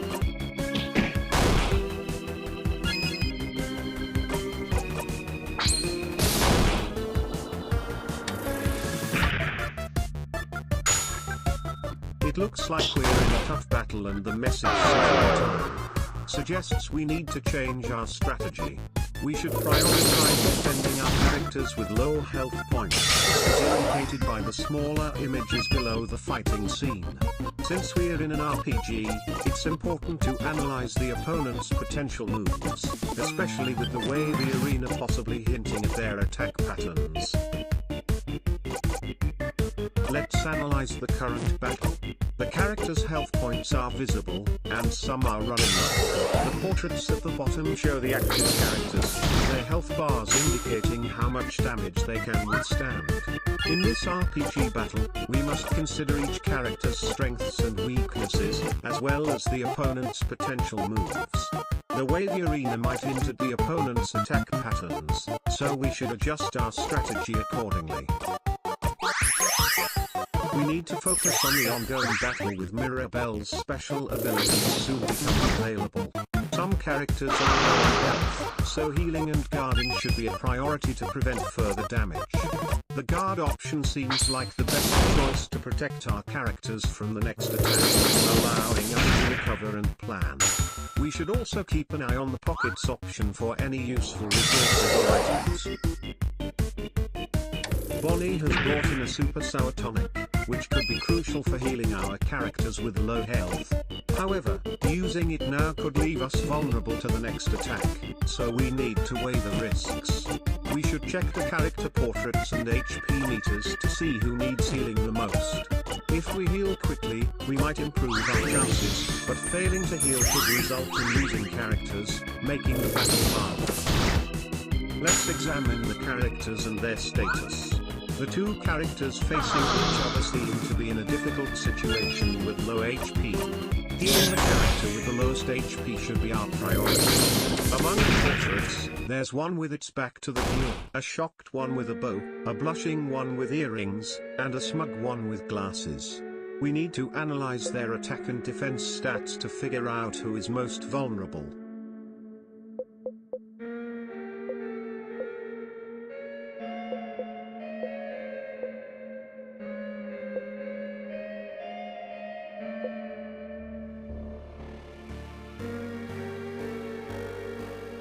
Let's analyze the battle strategy. We have a character with a resist stat, indicating they can take some damage, but we need to prioritize the two characters with low HP. Using the super sour tonic to heal the one with the lowest HP is essential. One character has a high ATK stat but low def, while the other has a more balanced distribution.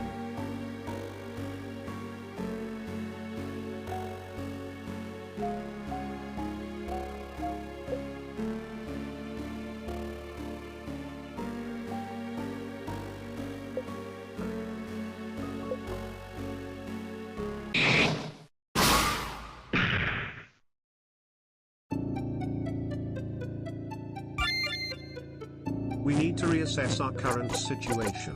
One character has low HP and requires immediate healing, so using a super sour tonic is advisable. However, we must also consider the opponent's attack patterns and leverage our character's stats effectively. A character with high attack but low defense can inflict significant damage, but we must protect them from taking excessive damage. Let's revisit the battle strategy.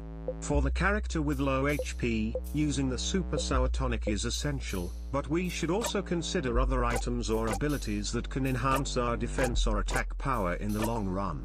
The large, round object with two arms resembles a clock or mechanical device, possibly suggesting a time-based attack or a mechanism we need to activate for an advantage. The white stars around the character and the object may imply a magical connection. Let's focus on the battle strategy, considering the new details from the image. The black and white setting suggests a simpler, more strategic approach to combat. The large circular window in the background might indicate a recurring pattern in the enemy's attacks or a weakness to exploit.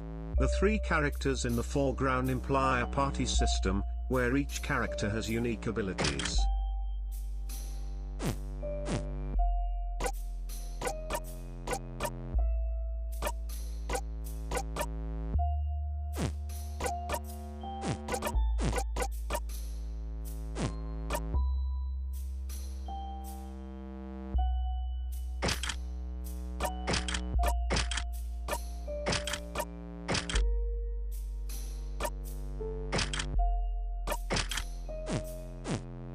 To develop an effective party-based battle strategy, we should create a balanced team that can handle different enemy types by considering character stats.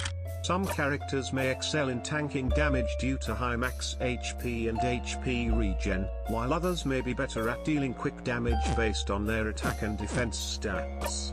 Assigning specific roles, such as tank, damage dealer, and support, will enhance our strategy by leveraging each character's unique abilities. Additionally, analyzing ATK. Let's analyze enemy patterns and weaknesses to create an effective battle strategy. With a team that includes characters like Siffrin, Mirabelle, Isabeau, Odile, and Bonnie, we should focus on identifying the strengths and weaknesses of each enemy type.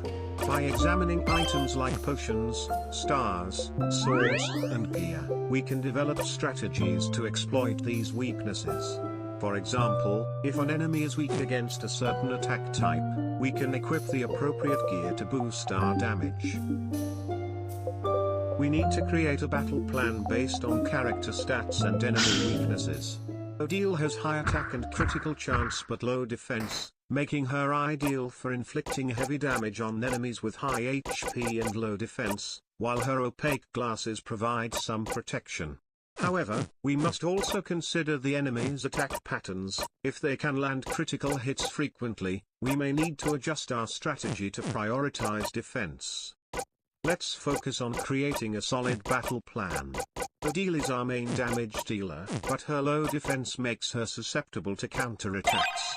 To protect her, we can use her opaque glasses and study the enemy's attack patterns to prepare for potential hits. If the enemy has a high critical hit rate, we might need to shift our strategy to emphasize defense or use healing items like Super Sour Tonic.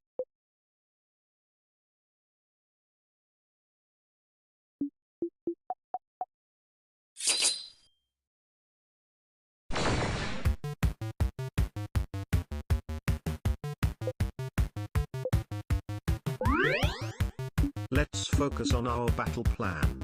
With Odile as our main damage dealer, we must protect her from counterattacks. We have various potions and juices, like Sour Tonic, Super Sour Tonic, and Sweet Tonic, which can help heal or enhance her stats.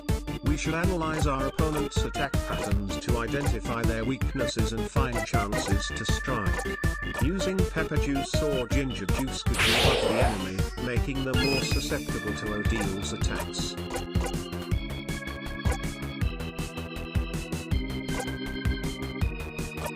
Let's focus on creating a defensive strategy for Odile. The phrase "two sadnesses" suggests the emotional state of our opponents or the environment. The stick figures, particularly the girl with long black hair and glasses, may symbolize our allies or enemies. The two characters trapped in a box that looks like a TV could imply a need to feel or leverage their abilities. This might represent unlocking new skills or finding innovative ways to counter our foes.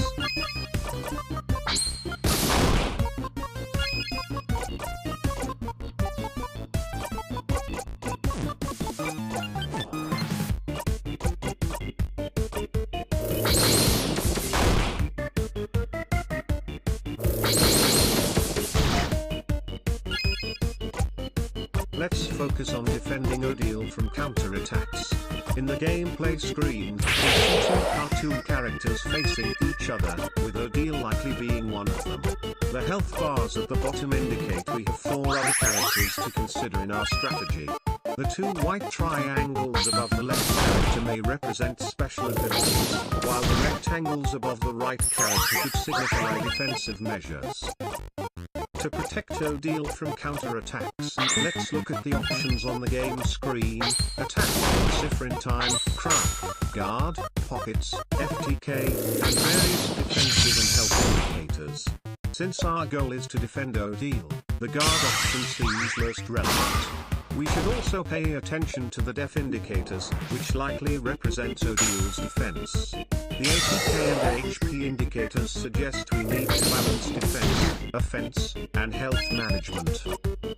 The Ciphrin time ability has several interesting effects. It deals scissors damage to one enemy and can lower the enemy's defense for 1 turn, which could be crucial in battles against high defense foes. The move has different names like knife to meteor and 2 cleaver by half, suggesting a connection to cutting. While the meanings of make up the time 1 and turn is up are unclear, they may relate to the move. The Ciphrin time ability allows us to implement a battle strategy focused on healing and damage.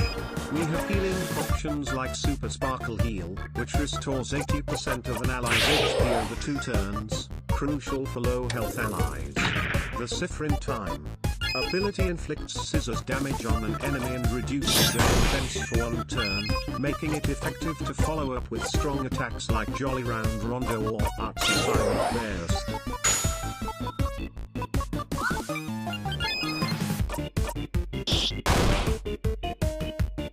To develop an effective healing strategy in battle, we need to analyze the character stats and the opponent's attack patterns. We have 4 characters with their health points and attack stats, which will help us identify who needs healing. The Super Sparkle Heal ability can restore 80% of an ally's health over 2 turns, making it a key for characters that are low on health.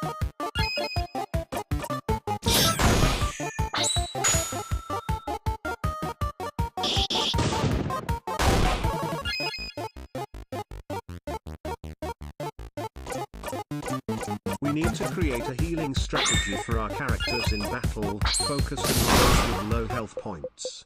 The Super Sparkle Heal ability is crucial, but we should also consider alternatives like Super Sour Tonic.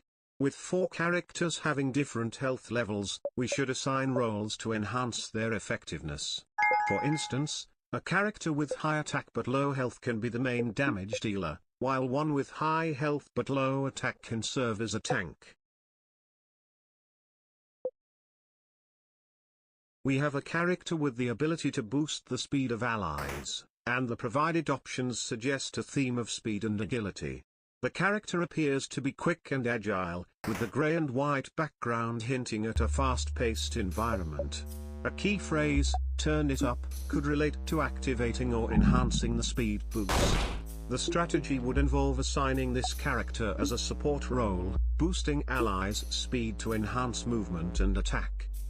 To create a team that maximizes the speed boost ability, we should focus on a balanced mix of damage dealers, tanks, and support characters. The speed boost is especially useful for characters with high damage but low attack speed, as it can enhance their damage per second. Characters that benefit from quick movement or positioning will also gain from this ability. The character in the image appears to be a confident and experienced warrior, ready to face new challenges. His quote, "I don't get this swole by skipping meals," emphasizes his focus on strength and nutrition, which likely plays a key role in his character build. Considering his potential as a melee fighter with high damage output but limited mobility or attack speed, the speed boost ability could enhance his performance by helping him dodge attacks or close distances faster. Let's analyze the scene and the characters. We have a woman with a bow in her hair, a boy in a baseball cap, and a girl with dark hair in a ponytail. The woman's quote about a secret adult conversation suggests she may be a leader with charm or persuasive abilities. The boy likely represents a laid-back character with skills in speed or luck, while the girl appears more reserved and strategic, possibly possessing intelligence or magical abilities.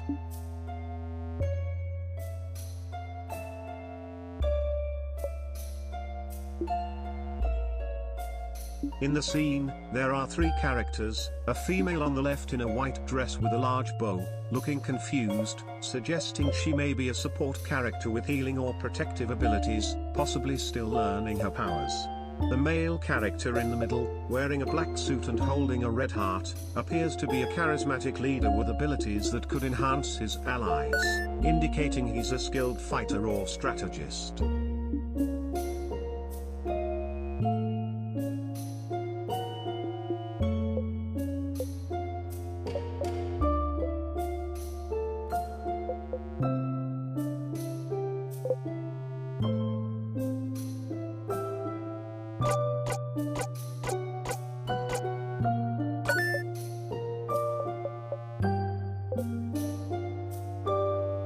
We need to create a battle strategy based on our team composition, which includes a support character with healing abilities, a charismatic leader who enhances allies, and possibly two other characters with unknown skills. The character in the foreground appears to be a solo fighter or tank, suggesting they can absorb damage for the team.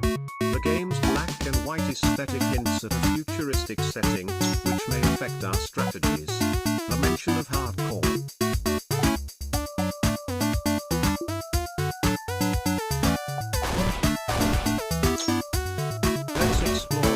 Strategy for our team based on the characters we've identified. The woman in a dress with a bow and the man in a suit may have skills in charm and diplomacy, while the pink-haired woman in a flowing dress likely serves as a magical support character. The glowing blue character probably specializes in technology or energy manipulation, which is vital in a futuristic context. The character with a hat and large eyes seems to be a stealthy fighter, possibly quick and evasive. We should refine our battle strategy by combining stealth, magic, and technology. The stealthy fighter can lead the charge, using agility to evade attacks and approach enemies unnoticed. The pink-haired woman can offer magical support, healing and enhancing our team. The glowing blue character can disable enemy technology or create protective shields. The woman in a dress with a bow and the man in a suit can distract foes with their charm, allowing the stealthy fighter to strike. Let's explore our battle strategy further. The character with the wide-brimmed hat appears surprised by the interest in pineapples, which could suggest a distraction tactic. The four small characters in the background likely represent different classes or abilities, such as a healer, tank, damage dealer, and support character, so we need to analyze their positions and interactions to clarify their roles.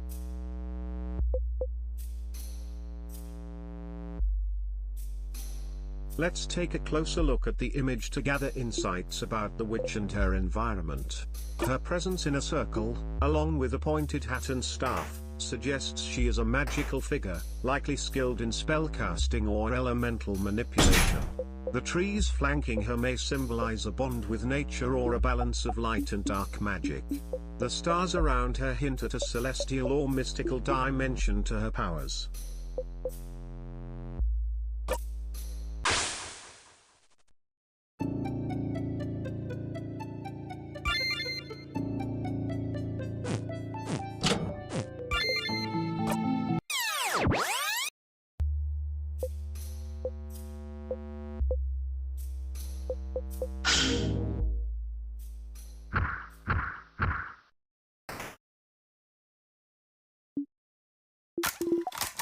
We need to refine our battle strategy for the platformer game by analyzing the 5 characters in the room and their abilities to form an effective team. The dark environment suggests a focus on stealth or agility, while the white dots may represent collectibles or hazards. Each character likely has unique skills, such as enhanced jumping, climbing, ranged attacks, or defensive shields. The PlayStation controller indicates that we will use specific button combinations for special moves. Let's explore the platformer game and improve our battle strategy. With its black and white design, we should leverage the character's abilities to navigate levels effectively. The white stars on the black background may serve as power-ups or platforms. Since characters are jumping, we likely have both melee and ranged attackers. One might use a grappling hook to reach distant platforms, while another could attack enemies from afar.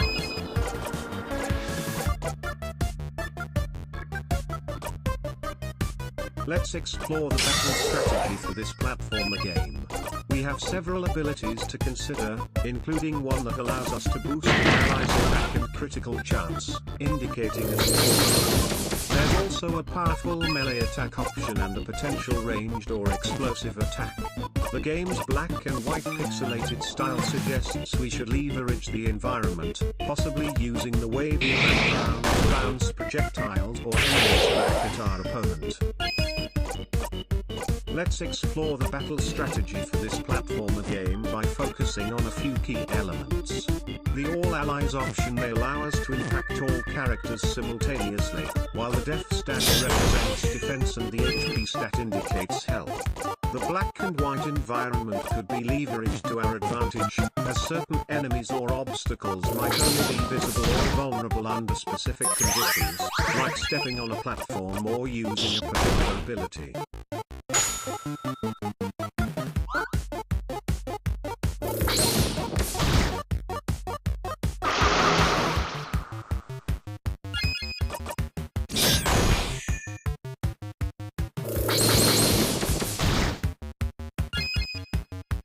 This turn-based platformer game features a healing ability called Super Sparkle Heal, which can restore 80% of an ally's HP in 2 turns, highlighting the importance of effective HP management. The game offers 4 options: Jolly Round Rondo, Super Sparkle Heal, Artsy Silent Burst, and Pretty Buffy Friend, each likely having unique effects related to healing, damage, or support. In this battle scene, we have options like Attack, Craft, Guard, and Pockets, giving us flexibility in our approach. Since it's Sispo's turn, she may have a unique ability we can use to our advantage. Our first priority should be to assess the enemy's weaknesses and patterns, considering whether we've faced them before using our strategy.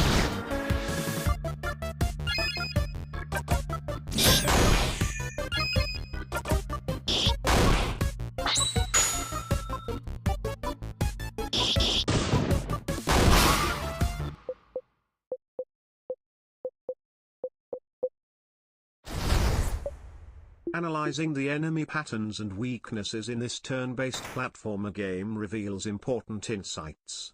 The image features 4 characters, each with health bars and stats like Def, ATK Def, and HP. The central character, a girl with a frying pan, is likely the main protagonist. Defense plays a critical role, as 3 characters possess Def, indicating strong defensive capabilities. The character with ATK Def may balance attack and defense, presenting a versatile challenge. The game features a black and white aesthetic, suggesting a unique art style, with the player character, a girl with a large bow, located in the lower left corner, indicating a possible side-scrolling or 2D platformer format. The elegant background of diamonds and flowers enhances the game's sophistication, while the walking characters highlight a focus on movement and positioning.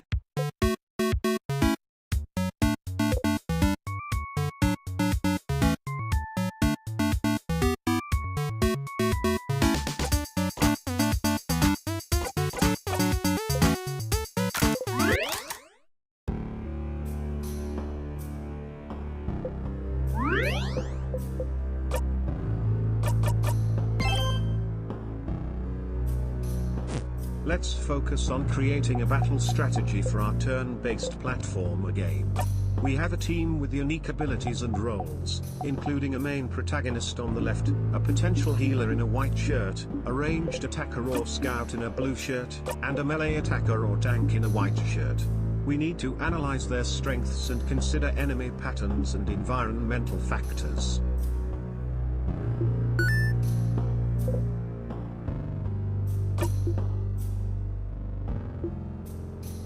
We need to refine our battle strategy for the turn-based platformer game in Stars and Time. The save menu indicates a structured game with multiple save slots and options to load, save, or delete progress. The presence of options like loop, playtime, map, and floor 3 start suggests a cyclical level design and our current position on the 3rd floor, where we may have encountered various enemies and learned their patterns.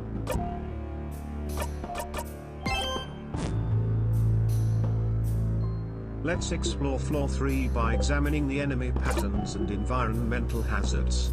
The room features 5 characters, and the phrase "your cheeks get all big and round" hints at a humorous aspect of the game.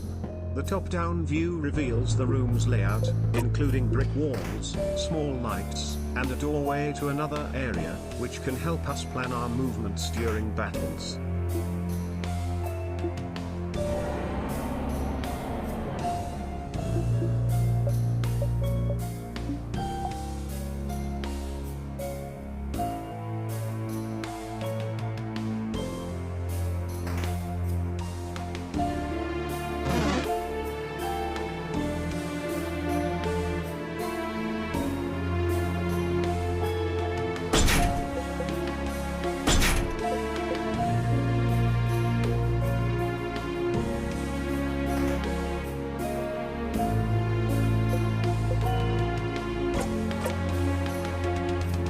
Let's analyze floor 3 and the enemy patterns.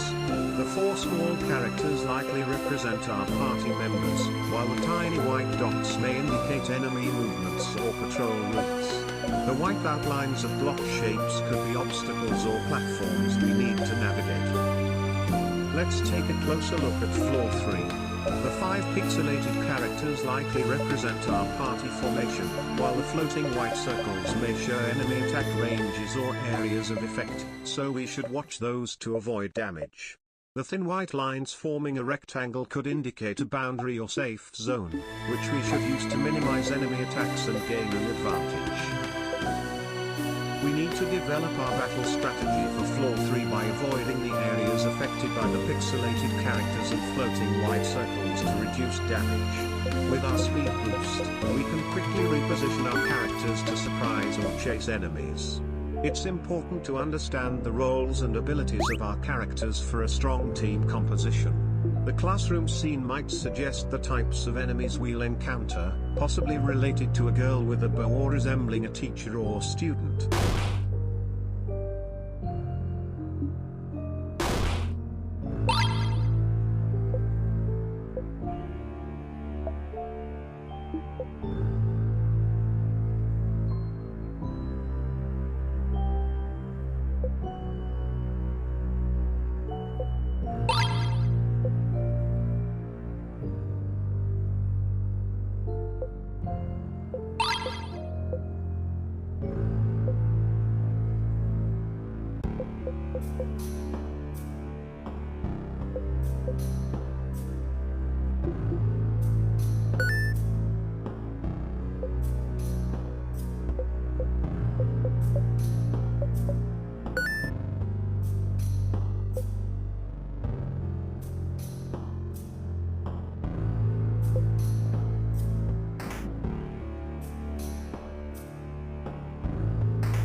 Let's focus on developing a strategy for floor 3.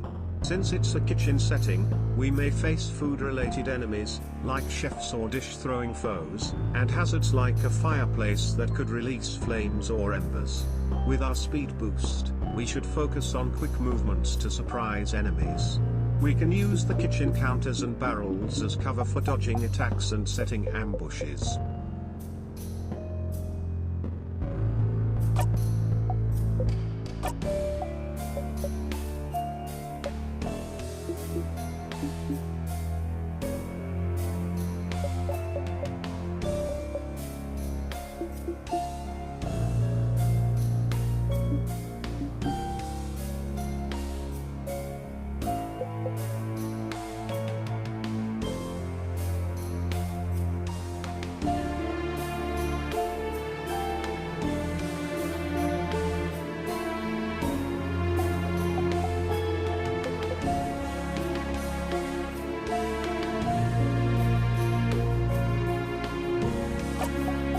On floor 3, we need to develop a battle strategy for the kitchen environment, where we may encounter enemies like chefs, butchers, and large kitchen appliances. Utilizing a speed boost will be essential for navigating quickly and avoiding dangers such as hot stoves and sharpened blades.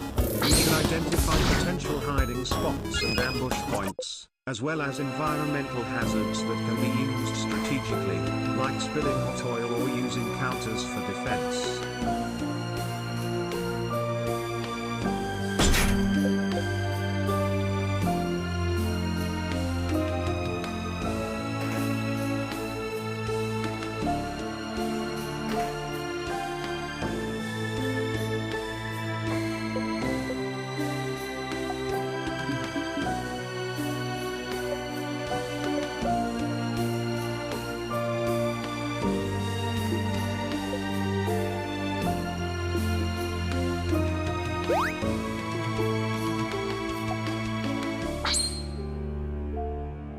Our situation has changed, and we are now facing a new challenge involving a tentacled creature in a brick structure. There are 2 characters, one in a white dress and hat, and another in a dark dress with a darker hat. Behind the first character is a large monster, likely the creature we need to defeat.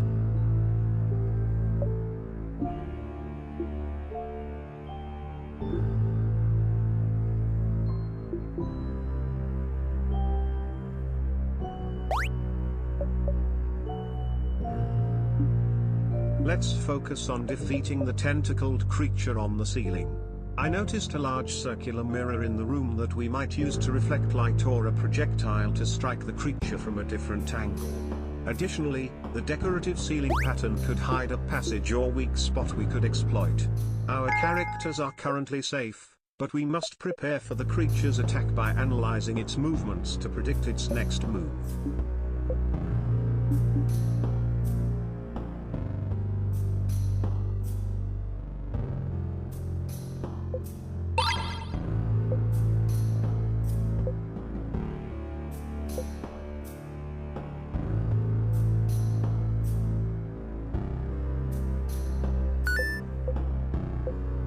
We need to focus on our strategy to defeat the tentacled creature. Using the character with a speed boost, we can quickly reposition to avoid attacks and strike from unexpected angles.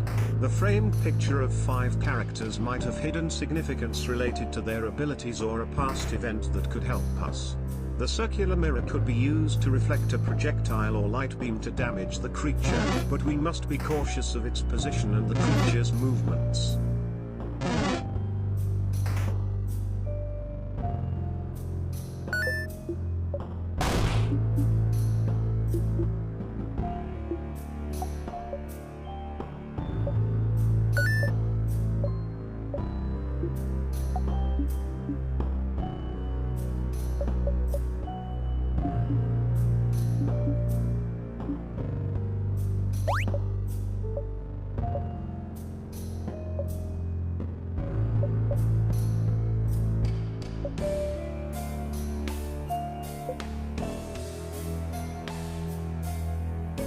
Let's examine the decorative ceiling pattern more closely, as it may be linked to the smiling key we just discovered. The white outlines of objects on the screen could indicate a hidden mechanism or puzzle, suggesting that the key might unlock a secret door or activate a platform to help us reach the ceiling and inspect the pattern. The character in the white suit with a hat appears to be on a path that could lead to more clues or hidden areas, so we should explore it further. There are 4 characters in the house gathered around a table with a book, possibly discussing something important or sharing clues. The house appears mostly empty, suggesting they might be waiting for someone. A barrel in the corner could serve as storage or a hiding spot, and the chimney and fireplace indicate the house was once warm and comfortable but now seems abandoned.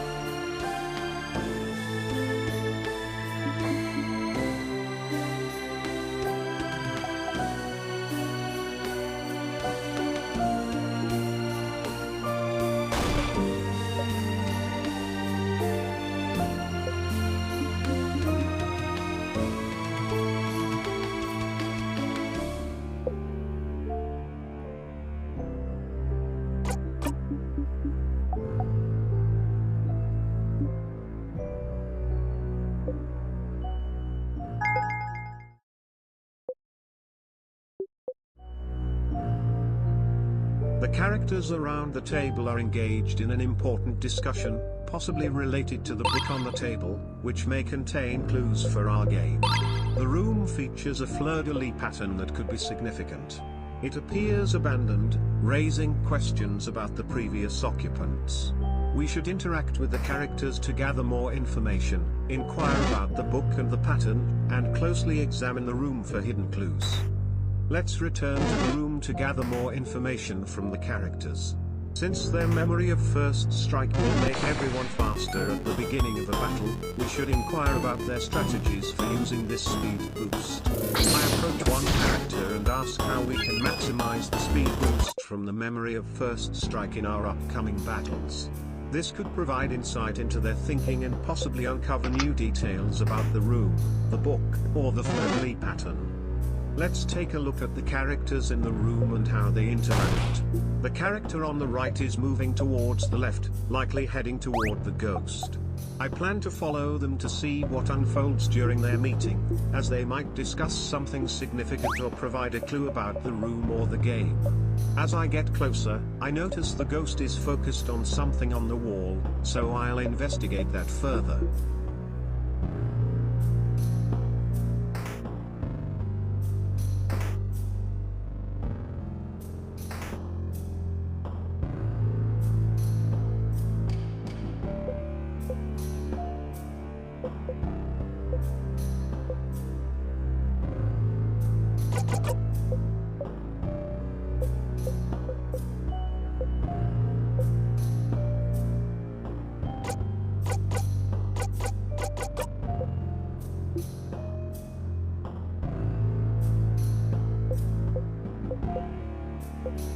I follow a character wearing a white top and dark bottom who is hurrying towards a ghost that is focused on a wall and seems unaware of the approaching character.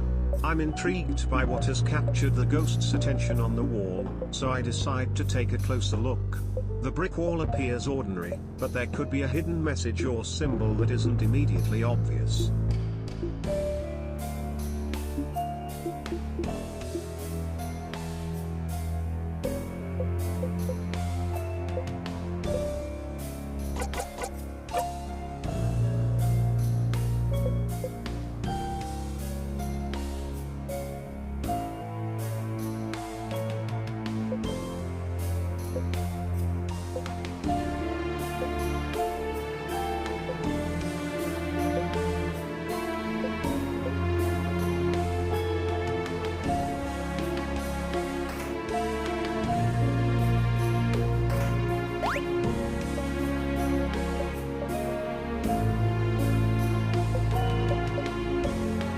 In the center of the room, 5 characters are either conversing or waiting for something.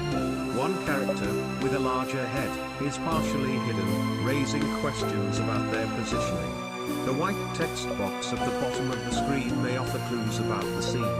An arched door with a starry sky background stands out, prompting curiosity about its destination, whether it leads to another world or is just a regular door.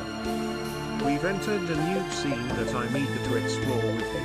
The black and white image features 5 characters, including a girl with a bow on her head, alongside a text box that says, "Yes, What gave it away?" This indicates a prior conversation or interaction. The background has patterns that might be a clue or just a design choice, and a controller in the top left corner suggests this is a game we can interact with.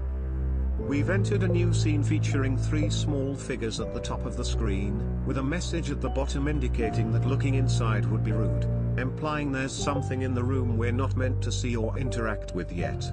I'm wondering if these figures are familiar characters or new ones, and what might be hidden from view. Could it be a plot twist, a puzzle, or something else? Let's explore the room for clues and interact with the characters.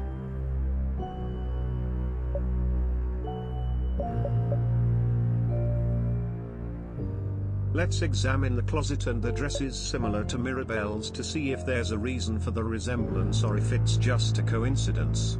There might be a story behind them or a connection to her past. We should explore further to find clues or interact with the dresses. The control button in the bottom left corner indicates we can take action or make a decision. I think we should try to open the closet or closely inspect the dresses to uncover any hidden details or objects. We seem to have entered a new scene, and I'm eager to explore it with you. Let's focus on the characters in the top right corner and the young girl in the bottom left corner. The text above her indicates she has interacted with someone, likely the characters in the top right corner, suggesting a playful or teasing relationship. I'm interested in the context of their conversation and the songs they might be discussing.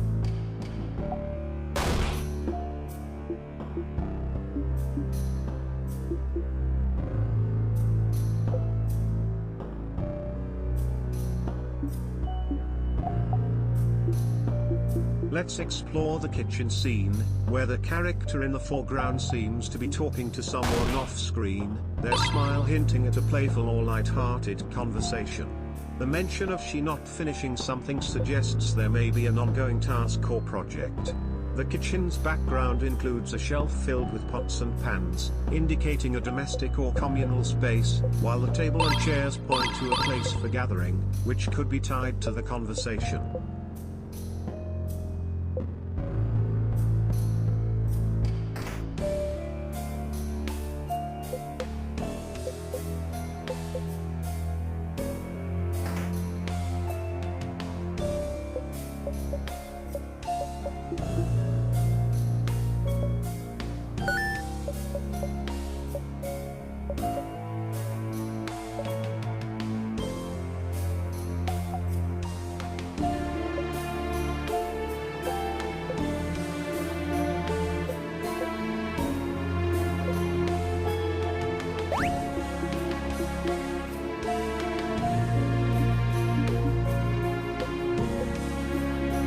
In this scene, there's a character with spiky hair and a serious expression on the left, and on the right, a cozy room featuring a bed, table, and bookshelf. A dialogue box mentions a short gizmo gadget already in the room, sparking curiosity about its purpose.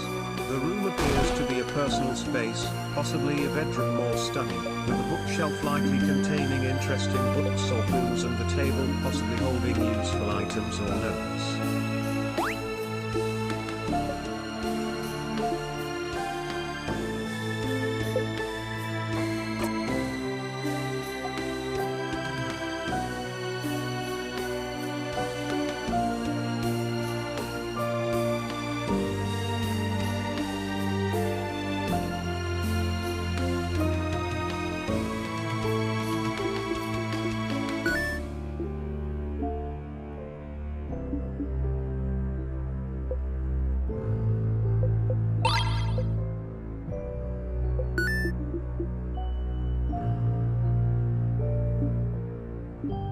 The scene appears to depict a character responding to a situation, indicated by a dialogue box suggesting a misunderstanding or conflict.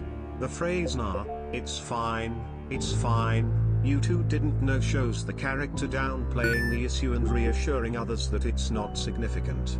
This raises questions about the events leading up to this moment and whether the character is conversing with someone else or reflecting internally.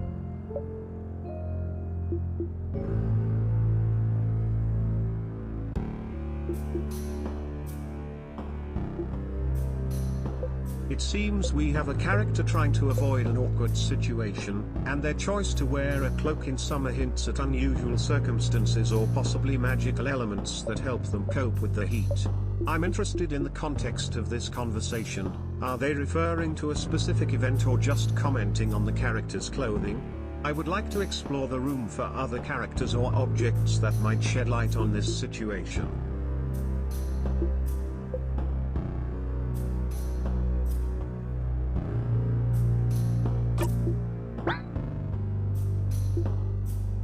The character is asking about an item, likely furniture or a decorative object, and is interested in its origin and value, noting that it may be incredibly expensive or handmade, indicating it could have significance or sentimental value. The character's tone reflects curiosity and admiration for the item.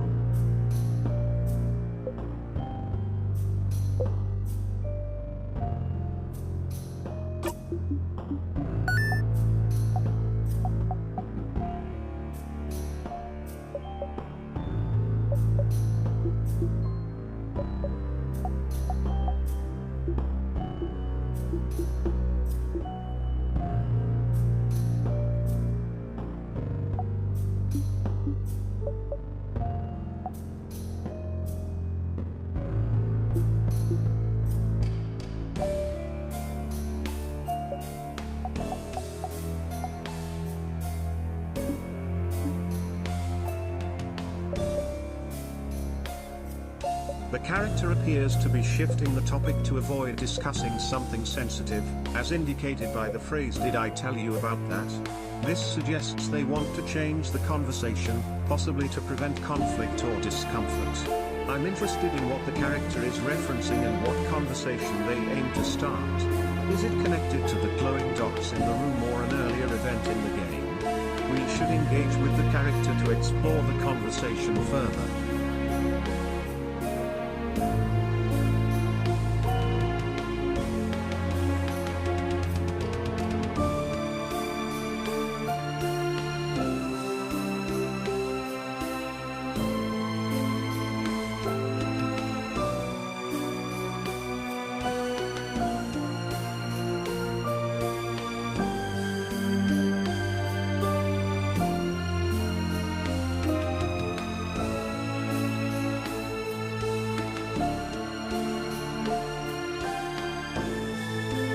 The character seems to be trying to reassure us that some problems will sort themselves out, but their tone and the situation suggest there might be more going on. Their unusual choice of wearing a large white bow adds to the mystery.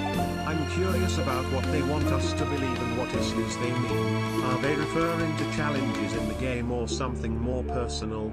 I'd like to respond to the character and see how they react.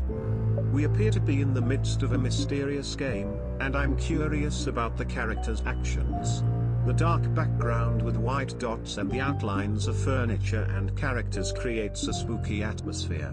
I notice a PlayStation controller in the bottom left corner, indicating we're playing on a console.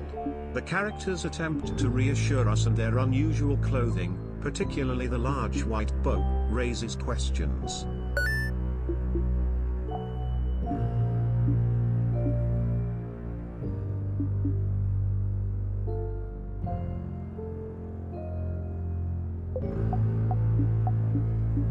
The character seems to be hiding something or minimizing the situation. Her confused expression and reactions to our questions stand out. The large white bow she's wearing, which feels out of place in a dark, mysterious setting, only adds to the suspicion. I'm curious about what she's concealing and what's truly happening. To get more information, I'll ask her directly, what's going on? What are you trying to hide? The tense atmosphere suggests there's more to the situation than it appears.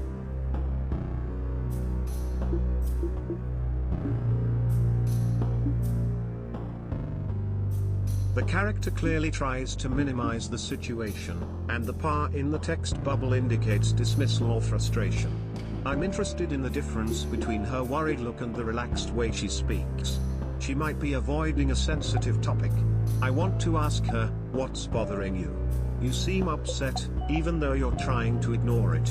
This could help reveal the real issue and clarify what's happening.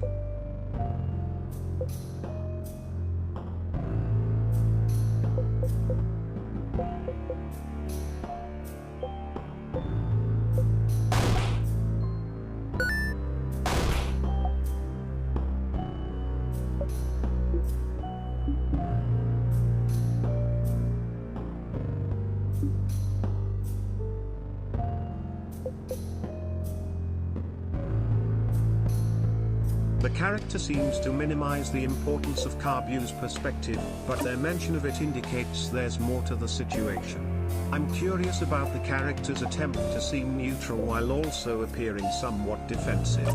The pixel art background with a window into another room adds to the mystery, making me wonder what is happening there.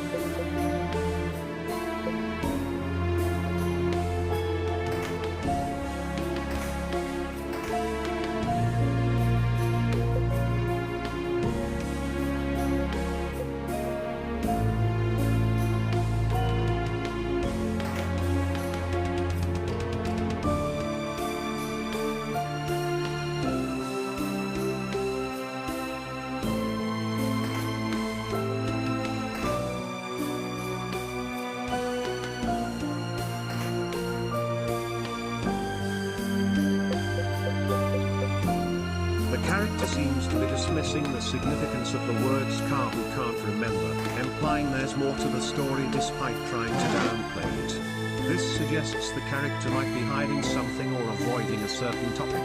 The pixel art style and the conversation evoke nostalgia, but the tension and possible secrets hint that the game has deeper layers.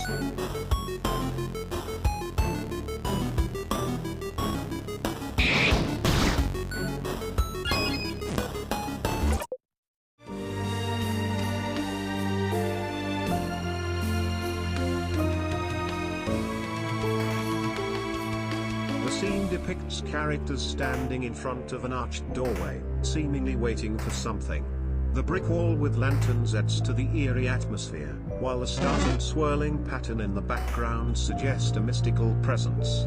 The white outline around the scene and the blurry black and white background hint at a unique visual style that conveys mystery. The empty black rectangle at the bottom of the screen with could be a puzzle or cryptic message.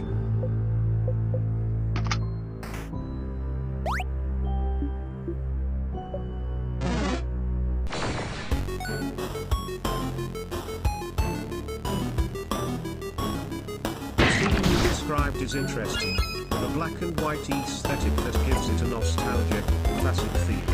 The white outlines of rooms and platforms suggest a structured environment, possibly a puzzle or maze for the characters to navigate. The grayed out controller hints that the player may be waiting or that certain mechanics are unavailable, adding anticipation.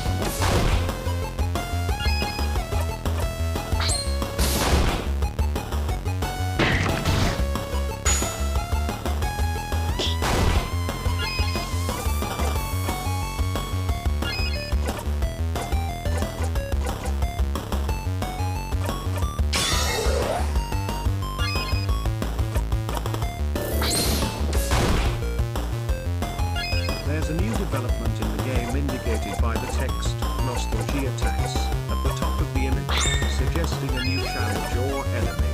The explosion animation enhances the urgency of the situation. The character portraits of the battle show each character has a P-bar, meaning they can take damage and may be defeated, hinting at a turn-based battle where we must manage health and make strategic decisions.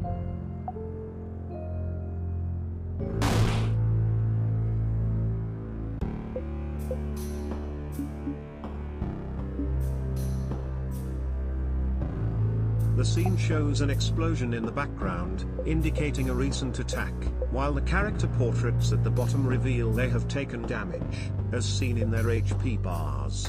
These bars suggest that the characters can be defeated and require careful health management to progress.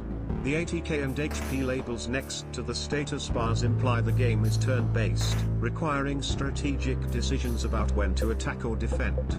The black framing of the portraits hints at a state of distress or danger.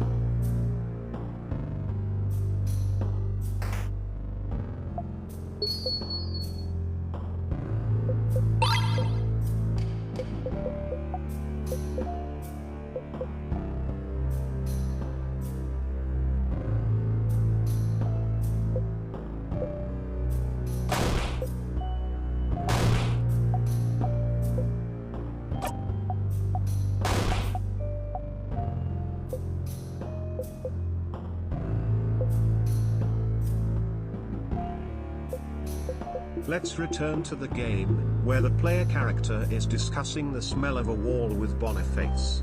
This question could be significant, possibly hinting at a larger mystery.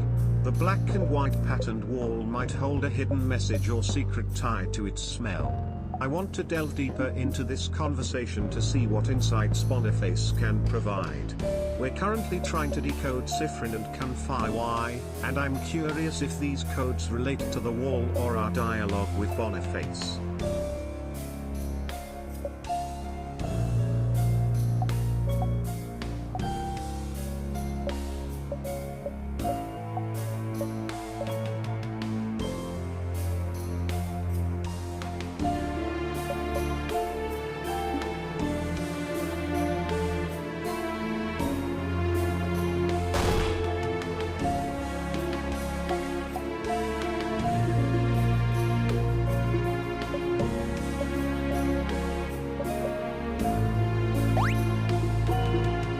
Let's return to our discussion with Boniface to learn more about the mysterious codes Siffrin and Kanfai, which may be linked to the wall and its strange smell.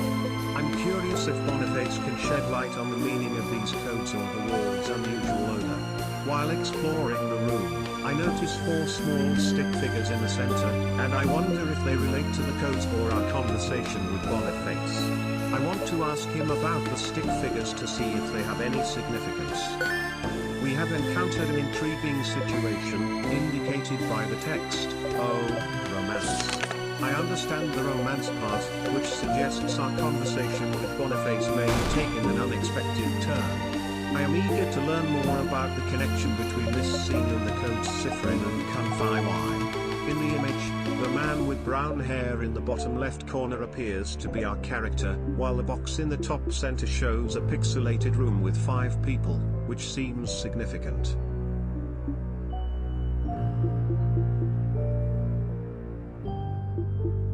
The scene features a room with 5 people, and while the grayscale image makes it difficult to identify the characters, the text at the bottom indicates that one character is deep in thought about the situation.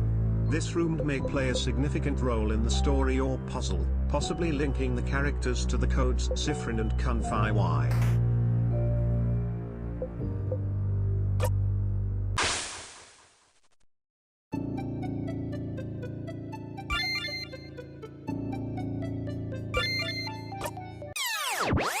We have a new scene to analyze featuring a video game screen with a young boy at the bottom looking up.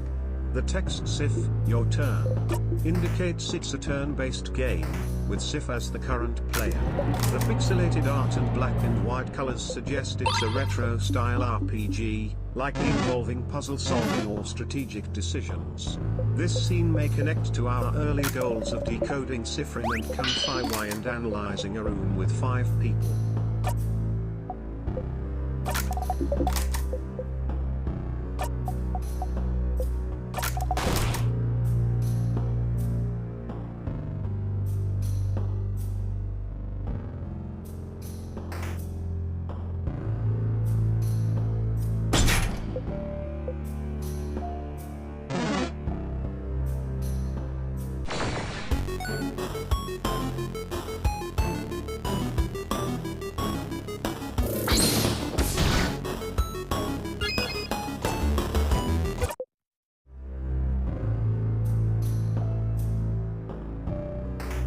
The image shows a stick figure wearing a witch's hat, possibly a character from Sif's game, with a grainy black background in retro style art, suggesting a mysterious or magical setting.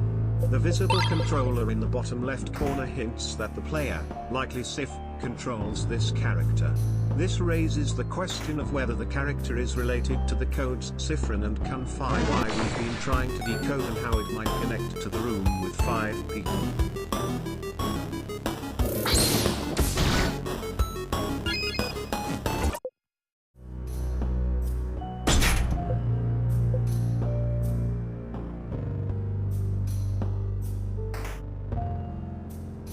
Let's explore the connections between Sif's game and the room with 5 people. The character, likely Sif, is in a busy white-walled room, indicating teamwork is important. The 2 smaller characters in front of Sif suggest collaboration, similar to the roles of the 5 individuals in the room. The codes Siffrin and Kunfi may unlock secrets related to these characters and their interactions.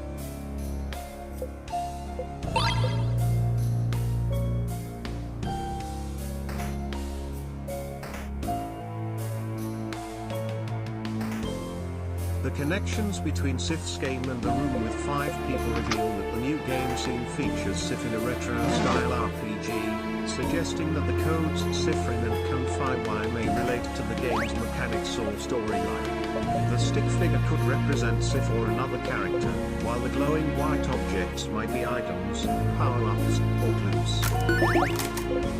Let's analyze the new information about the game. We have a black and white image featuring a video game controller in the lower right corner, indicating that the game may be self-aware and suggesting the player's control over the game world. The absence of text means we should concentrate on the visual elements and the controller to determine our next move. Let's explore the controller layout and its potential links to RPG elements. The controller in the image indicates that the game is responsive to player input and might use it to offer clues or puzzles. The character, a white creature with long ears, a hat, and one eye, could be a guide or hint provider. The speech bubble that says, "What else does it need?" then suggests the character is waiting for the player to identify a specific requirement to move forward.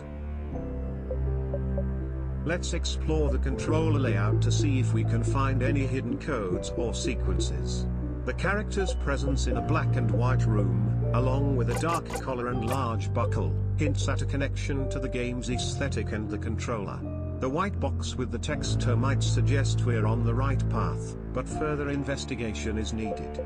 The small white stars scattered in the background could indicate a specific sequence or pattern to input on the controller.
explosion on the screen and the character's expressions suggest a dramatic turn of events, and the black and white background pattern could be a clue pointing to a binary code or button sequence. Isabo's attack and the 4 characters with HP hint that the controller sequence may relate to their abilities or attacks.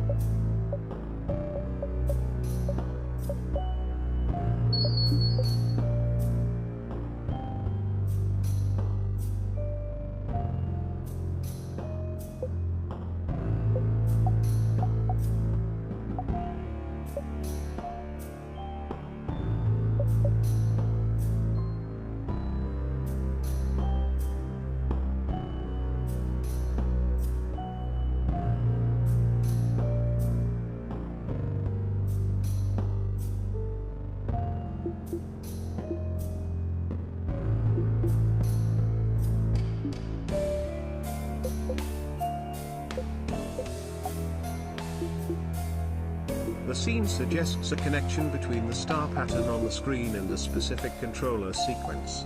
The scattered white circles with dots may represent a series of buttons or actions. The black and white background could indicate a binary code or a button combination, and the character facing left might imply the sequence starts from that side.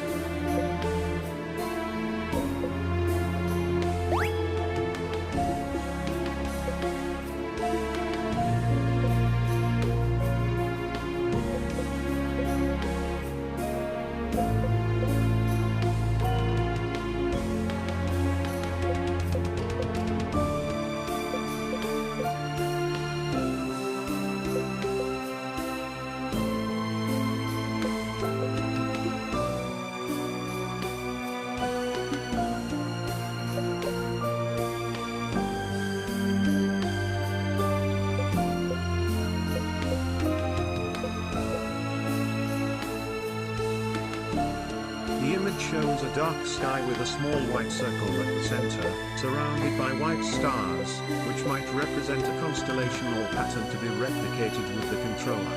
5 small white figures at the bottom, with one using a telescope, suggest the sequence could relate to observation or alignment. The button marked with a white X at the top right could be a reset or cancel button, useful for retrying the sequence. Let's explore the connection between the star pattern and the controller sequence. The image depicts a starry night sky with some prominent stars, and the character with the telescope may be trying to align them in a certain way. The sequence might relate to the stars' positions, and the cross symbol in the top right could indicate direction or alignment. The white X there might serve as a reset button or represent a specific star. It looks like we have an intriguing situation. The character in the wide-brimmed hat is discussing something puzzling, saying, "It's just dots on lightless paper." This suggests that the star pattern we're trying to understand might not only be about the stars themselves but also about how they are represented or perceived. The phrase could indicate that the focus should be on the connections or patterns formed by the stars rather than their individual positions.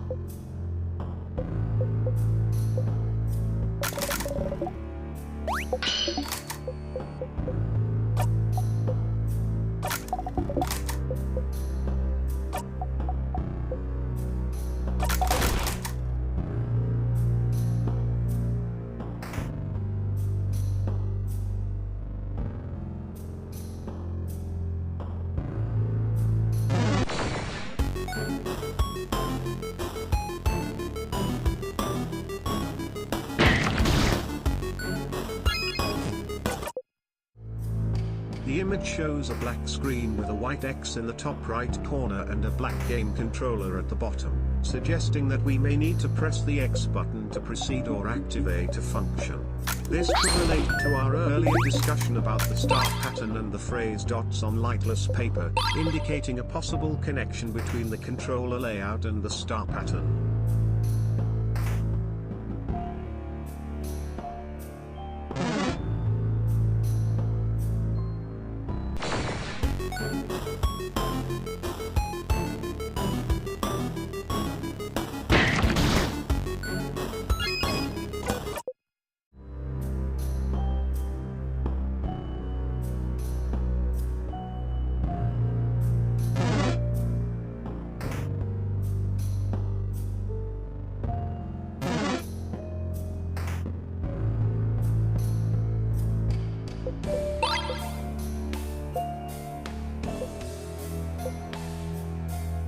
The controller layout features a pattern with the triangle, square, circle, and X buttons forming a diamond shape, which seems similar to the star pattern we've been studying, potentially indicating a connection. The buttons likely correspond to specific actions in the game. The triangle button might be for jumping or ascending, square for attacking or descending, circle for defending or shielding, and X for dashing or special abilities. Let's explore the controller layout and its possible links to the game. The white controller icon in the bottom left corner indicates that the controller may be essential for solving puzzles or unlocking new abilities. The star pattern in the background suggests a relationship between the controller buttons and the stars, possibly requiring a specific button sequence to reveal a secret or activate a special ability.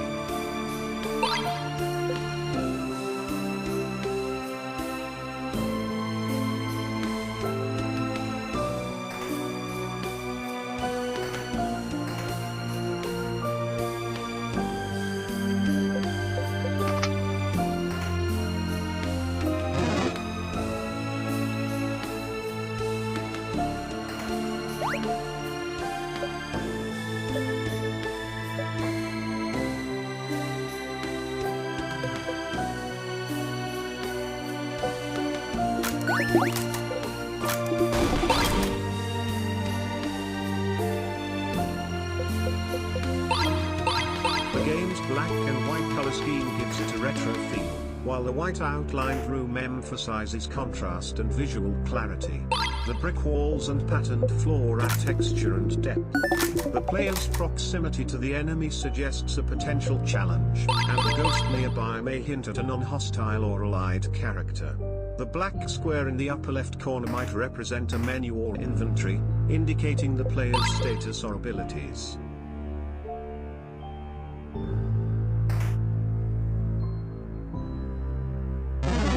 Let's get back to the game. I see the text "you got one-time juice," which might be a hint or a reward. The pixelated characters and shelves could be part of a puzzle or story element. I plan to examine the scene closely to find any links to the controller sequence or star pattern. The black and white color scheme gives a retro vibe, and I'm curious if this choice relates to the game's mechanics or story.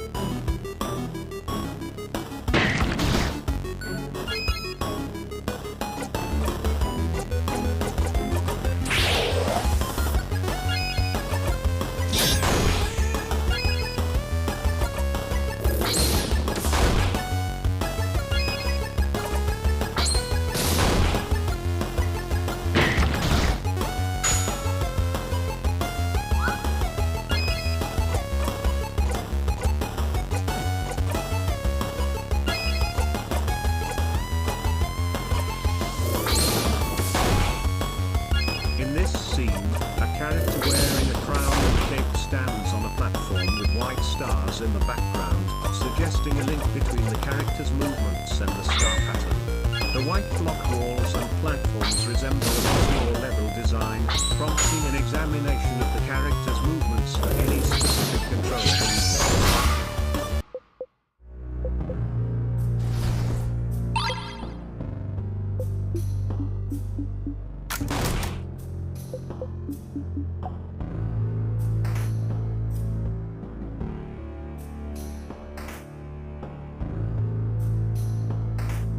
We have a new scene to analyze in Isabo Time, featuring a black and white game screen, cartoon explosions, and 4 characters with health bars. There may be a link between the characters' movements and the visual effects, with the concentric circles and stars in the background possibly indicating specific controller inputs. I'll examine the health bars to see if there's a relationship between their HP and the explosion effect.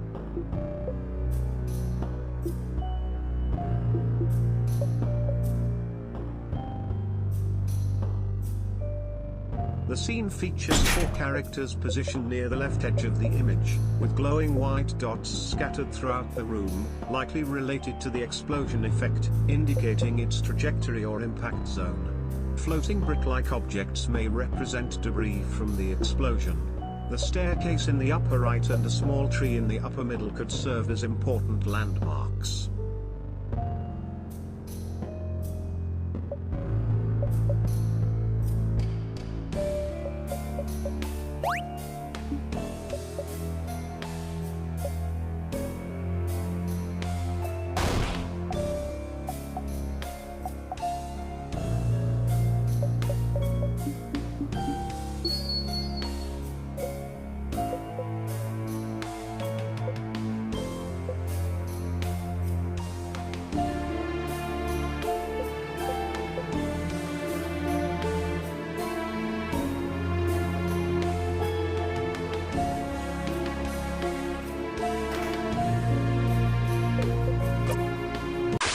The image shows 4 characters in a room with a brick wall, and a controller in the bottom left corner, suggesting that the controller inputs could influence character movement. The black and white environment has a unique aesthetic, with random white dots possibly related to the game's mechanics or design. It raises questions about how these dots interact with the characters and the environment.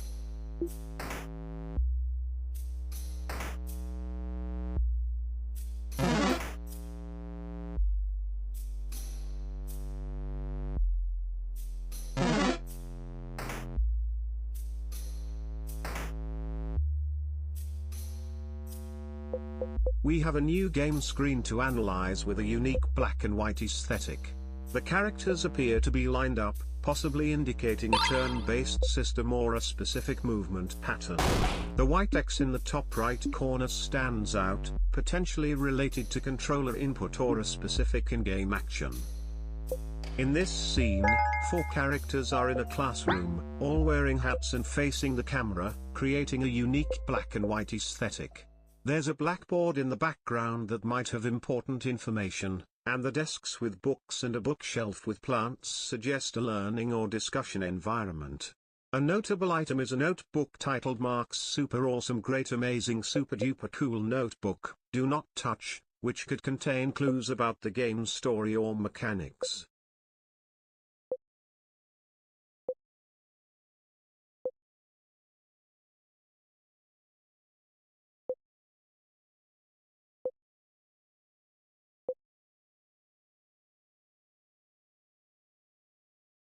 We seem to have entered a new scene with a changed atmosphere. The chat bubble mentions a mask, which could be significant or misleading. I'm curious about the expected keychain shaped like scissors, as it may relate to a puzzle or a character's background. We should closely examine the classroom, particularly the blackboard for important information or clues, and the desks for notable items or notes.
The mention of a mask in the narrative suggests it may be a key element in the story or puzzles.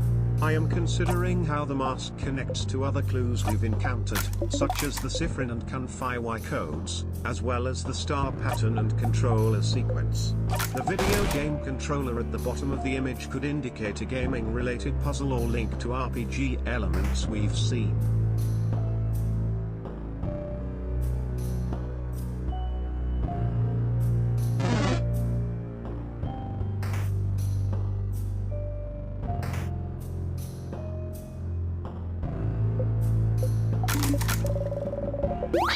You The character on the left, with their hair in a bun and large eyes, appears to be interacting with a game screen on the right, where they seem to be struggling to move something aside.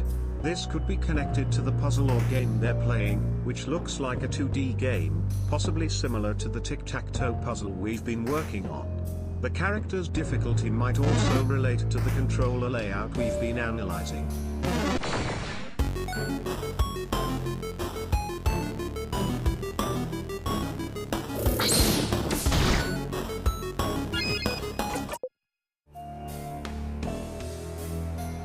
We have a new scene to analyze featuring a character on the left in a turtleneck and scarf, who looks excited or surprised, indicated by the AHA text.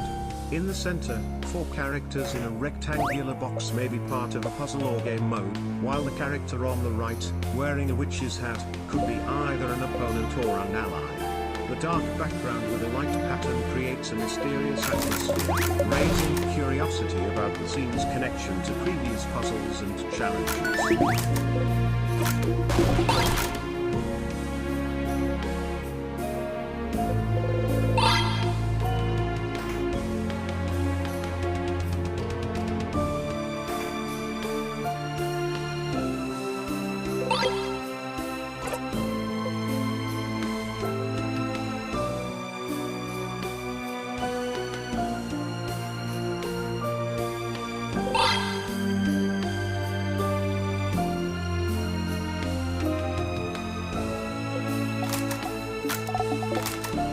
In this scene, 3 characters with distinct headwear standing together, suggesting different personalities or roles in the game.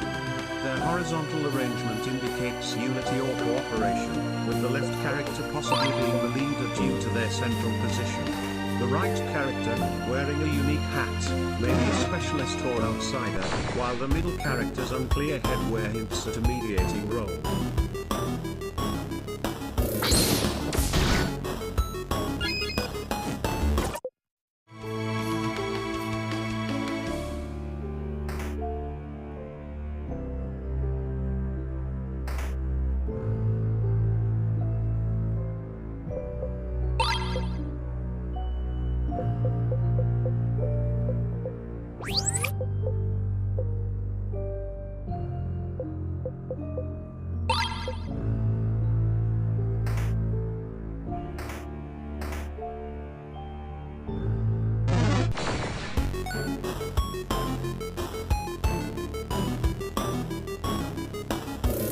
In the pixelated room, there are 2 characters, one wearing a hat and the other not, which may suggest different roles or personalities. Their presence together could indicate a cooperative relationship or a shared goal. A video game controller in the lower left corner hints at the possibility that the game is self-aware or that the characters recognize their existence within a game, potentially providing insight into the game's mechanics.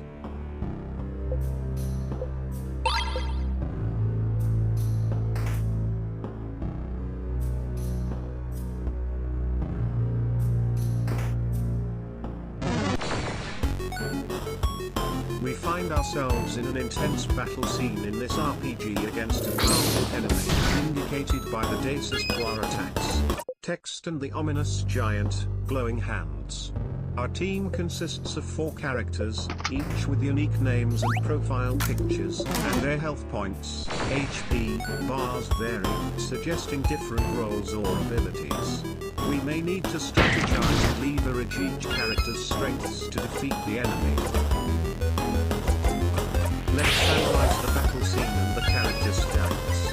The image features 4 characters with unique appearances that suggest their roles. The crowned character may be a leader or support, the bearded character could be a tank or melee fighter, the hat-wearing character might be a ranged attacker or spellcaster, and the one with the feather could be agile or stealthy.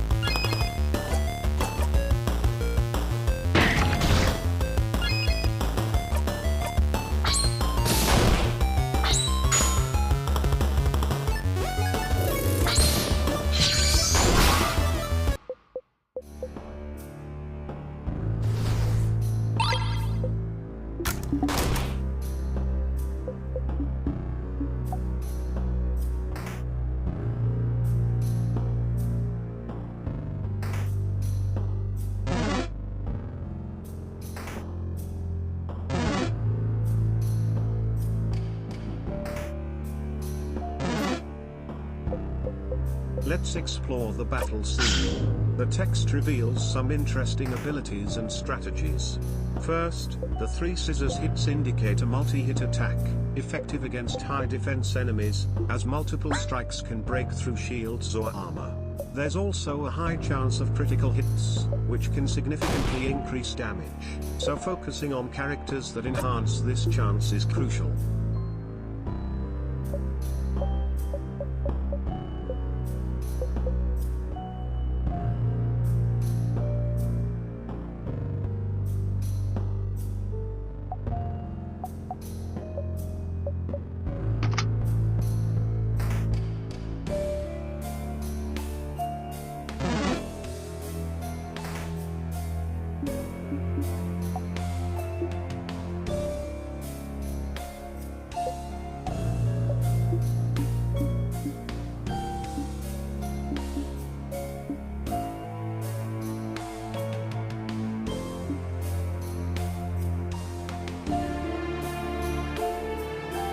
Let's analyze the battle scene again.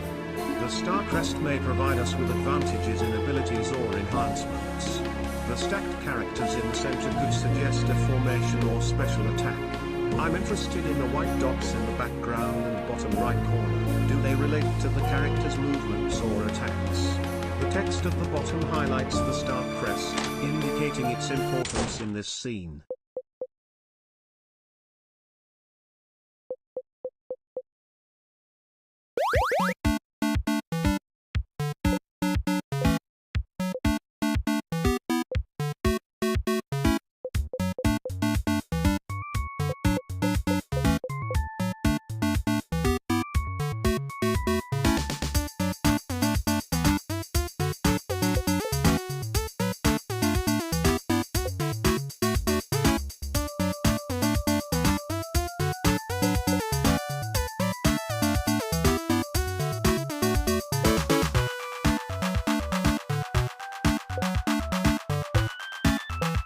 The scene has transitioned from a battle to a narrative moment, with a character in the bottom left making a humorous comment about a bathroom break, which adds comedic relief and hints at the game's story. The speech in the text box and the black and white style create a distinct atmosphere. The character holding a small black object may possess an important item or tool for solving puzzles.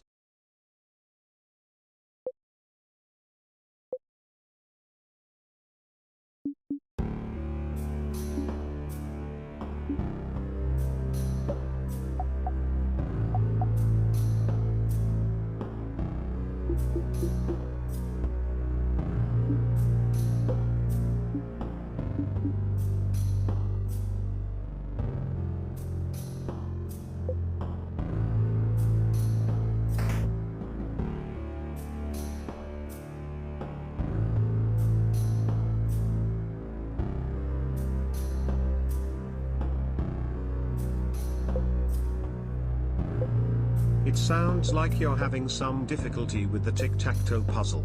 Let's simplify it. Tic-tac-toe is a game for 2 players, X and O, who take turns marking a square on a 3x3 grid, and the goal is to get 3 in a row to win. However, this puzzle might involve more than just the basic game. There could be a hidden pattern or code to figure out. We have moved on from the tic-tac-toe puzzle and are now looking at a new scene in the game. The screen displays the text "It's a pillar," which could be a hint. The black character with white eyes and the white character with a black body are positioned in a specific way, and the white pillar with black squares might hold more meaning than just being a decoration. There could be a connection between this scene and previous puzzles or battles.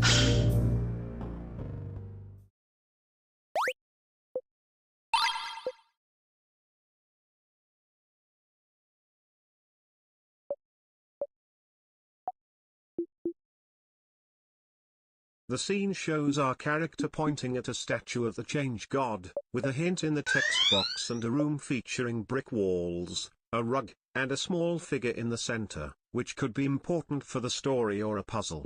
The character's gesture suggests the statue or something in that direction holds significance. The small black and white drawing of the room might either represent a real in-game location or symbolize something else.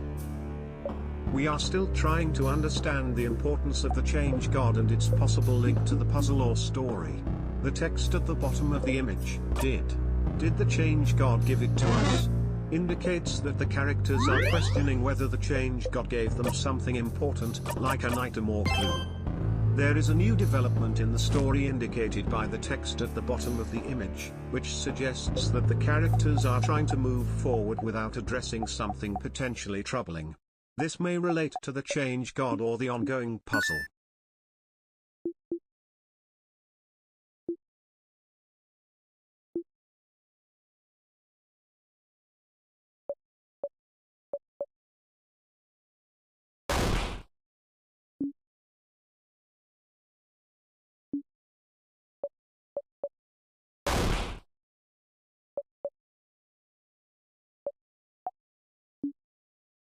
We are at an important point in the game and need to choose a save slot to continue.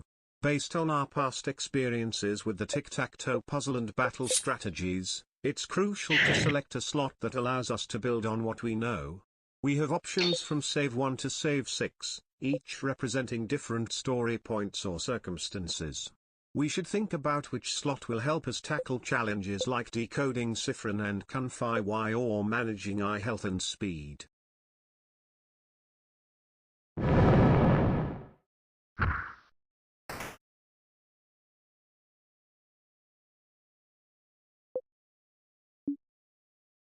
It seems like we've reached an important moment in the game, with the character suggesting it's time to move forward. The dialogue box saying we should get going signals that it's time to progress. Given the setting of the building and the focus on one character, they may play a key role in the next decision. The black and white image suggests an eerie atmosphere, which could indicate something significant outside the building or a new destination.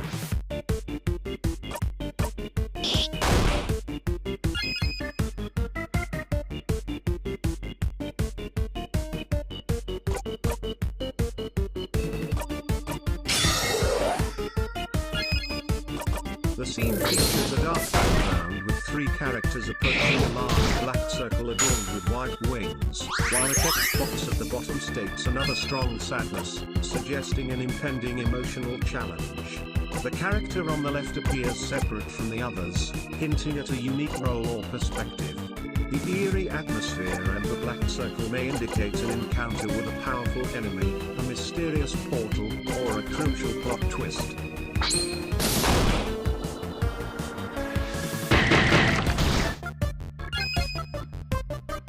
We have entered a new scene in the game, which presents us with a menu that includes attack, craft, guard, and pockets. The phrase Isabo time indicates that a significant event or battle involving the character Isabo is about to occur. With 4 characters displayed in various hand poses, we should consider their unique abilities or roles. The background features overlapping rings and a peace sign, possibly hinting at the game's themes or mechanics.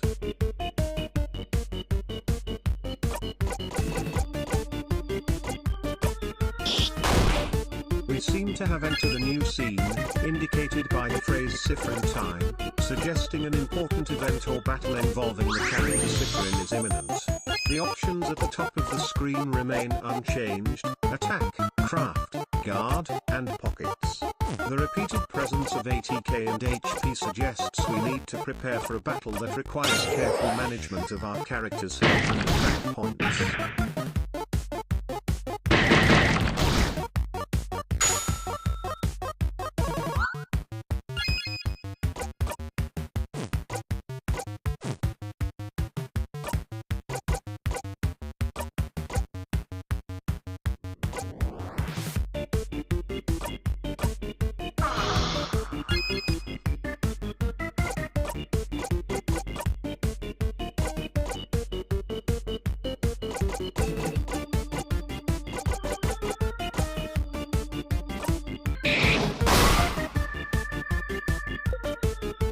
We've entered a unique battle scene featuring a character with one eye covered, possibly indicating their abilities or role. The text suggests our opponent may be vulnerable to a specific attack. The hand symbols for rock, paper, scissors hint at a mini-game or special mechanic we need to use. There are 3 characters with HP bars, meaning we must manage their health and make tactical decisions. There is a new development in the battle scene indicating that our opponent is vulnerable to scissors attacks. The presence of 2 peace signs and 3 fists suggests that we should utilize a scissors attack to exploit this weakness. This moment could be crucial, and making the right move may give us an advantage. The hand gestures may also provide insights into the opponent's abilities, so we should carefully consider our next move.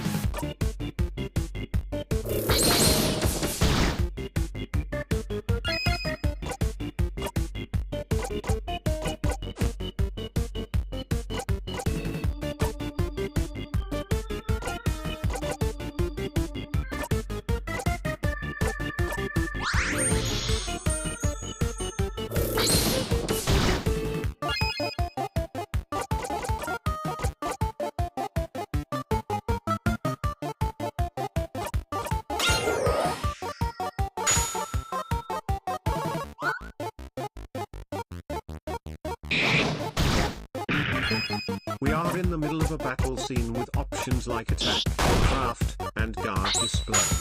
The character's stats, including detonation, are visible. To determine the best action, we need to analyze the character's abilities and stats. The young woman with a ponytail, the girl with large eyes, and the man with a mustache may have unique skills that can help in the battle. We should consider exploiting any weaknesses by using specific attacks or abilities. We have entered a new scene featuring a peace sign and cartoon hands. The character profiles at the bottom display a word bubble that says weak, suggesting that one of our characters is vulnerable. We need to analyze the death stat and the black skull health bar for each character to assess their condition. Given the weak notifications, our priority should be to take actions that can strengthen or protect the vulnerable character.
It looks like we've moved to a new scene where it says Bonnie missed, suggesting that Bonnie has made a mistake or failed at something.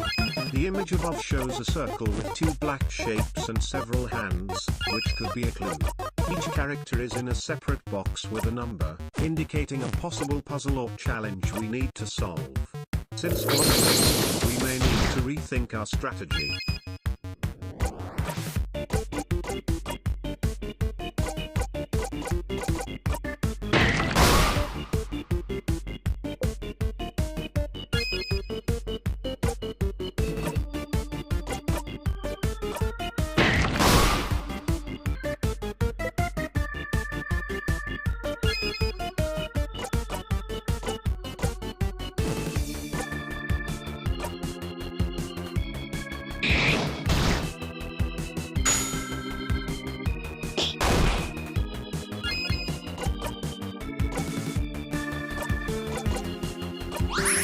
We've entered a battle scene filled with intense phrases like smash and kaboom, and the text box indicates a move that inflicts rock damage on all enemies for 2 turns. The peace signs on the sides of the screen suggest a potential for a more strategic approach rather than just brute force. We should analyze the enemies and our available moves to devise an effective plan. What do you think our next move should be? Should we use the rock damage move, or consider another strategy?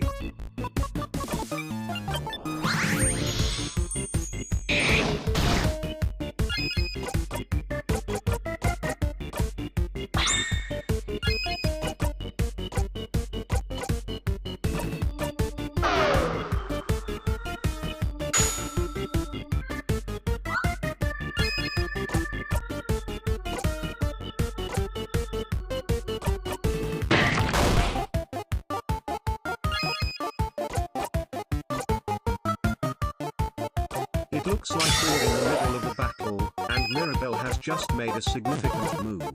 The peace sign dripping with black liquid is a troubling symbol.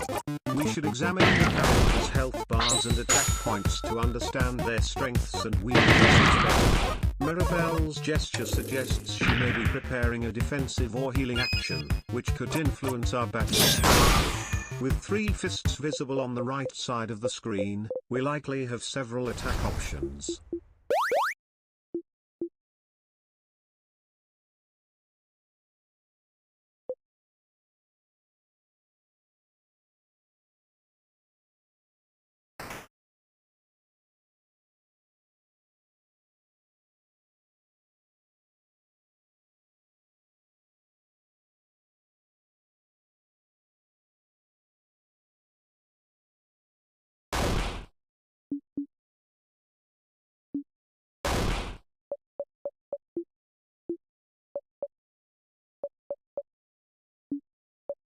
We need to analyze the All Allies status display, focusing on the character's def and HP levels to determine our next move. Since Mirabelle has made a significant move, it's important to evaluate its impact on our overall strategy. The peace sign with 2 black figures at the top might be linked to the Siffrin and Kunfei Y codes, which could be tied to the character's abilities or weaknesses.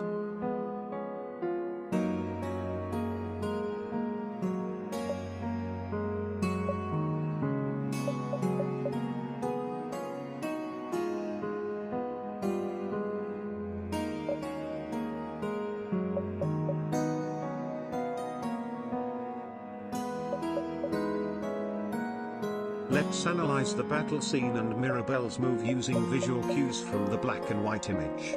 The young girl with black hair and glasses appears to be Mirabelle, a key character.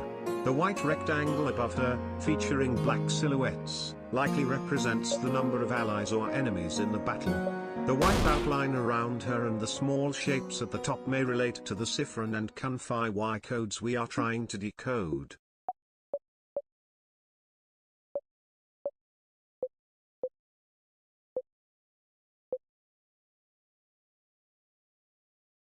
Let's analyze the battle scene and Mirabelle's move. The text at the bottom suggests that the head housemaiden has the potential to defeat the king, indicating she could be a strong ally or a tough opponent. The pixelated characters in the center likely represent either enemies or allies, and we should look for visual cues that reveal their strengths, weaknesses, or affiliations.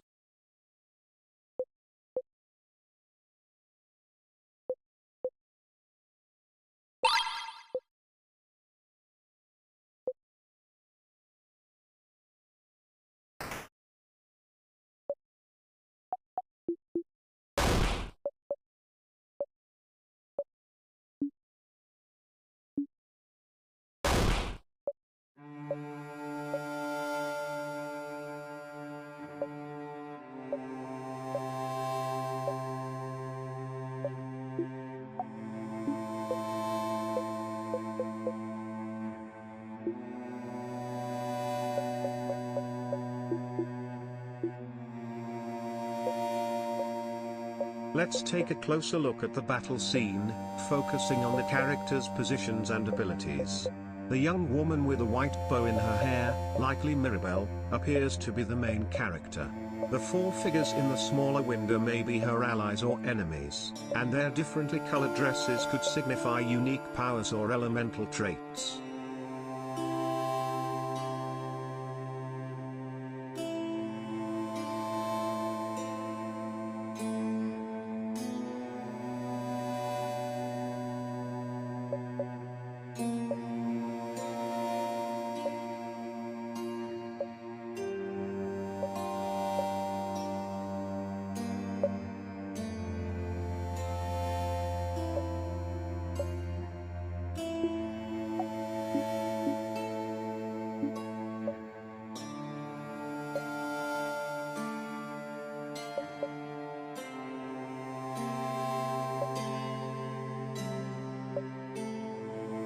Mirabelle appears to be upset in a dramatic scene, trying to mask her feelings with a forced laugh. The four figures in the building may be linked to her emotional state, possibly as friends in trouble or the source of her distress. Without visible timers or numbers, we can concentrate on character interactions and story progression.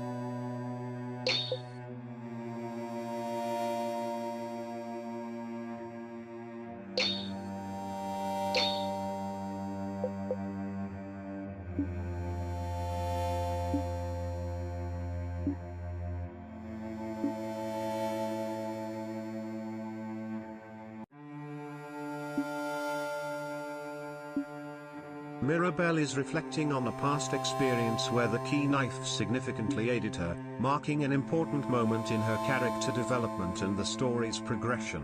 Her mention of feeling their help for the first time indicates that the key knife may symbolize support or guidance in her journey. This insight could be crucial for understanding her relationships with other characters and the overall narrative.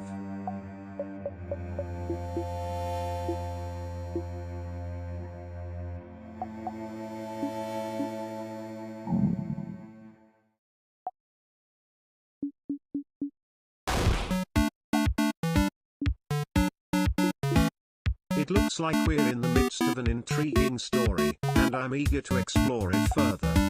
The speech bubble indicates that a character has been selected for an important mission related to the orbs. I'm also curious about the four characters in the background. Are they friends, foes, or something else? Let's consider how Mirabelle's character development ties into this new information.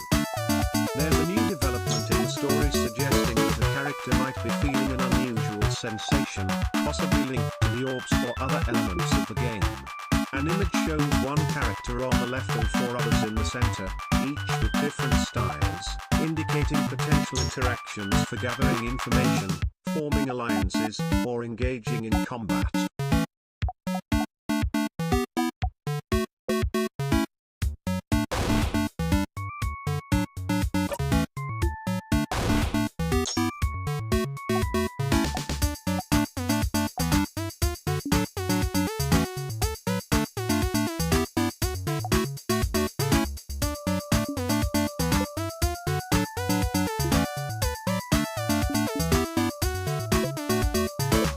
Delving into the game's concept of character hunger, particularly focusing on a character, possibly Mirabelle, who appears uncertain in a dialogue box.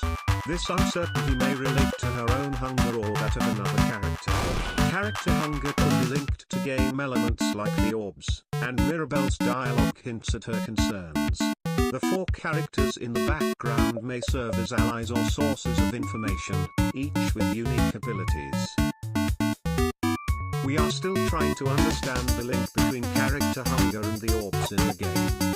The image shows a character with an open mouth, possibly indicating hunger or surprise, and the dialogue suggests they may have just eaten something, though it's unclear what that is.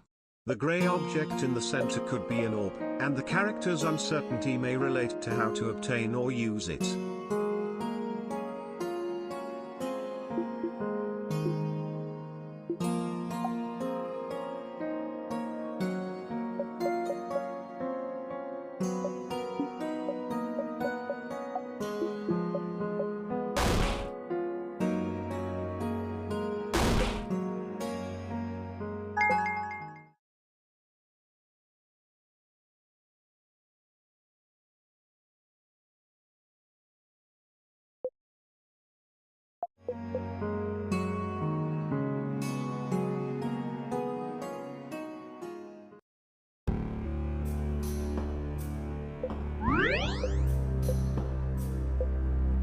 Let's explore the link between character hunger and the orbs. The image features four distinct characters, with the one in the foreground, who has a large, closed eye, drawing the most attention.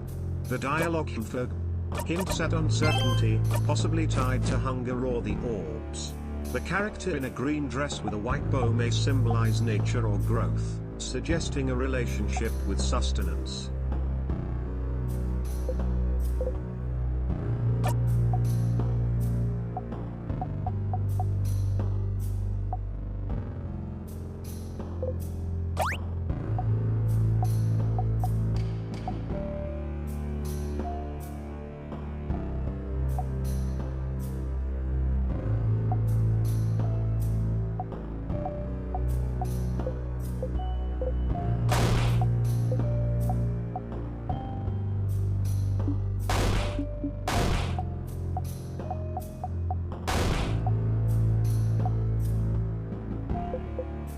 Let's explore the link between character hunger and the orbs.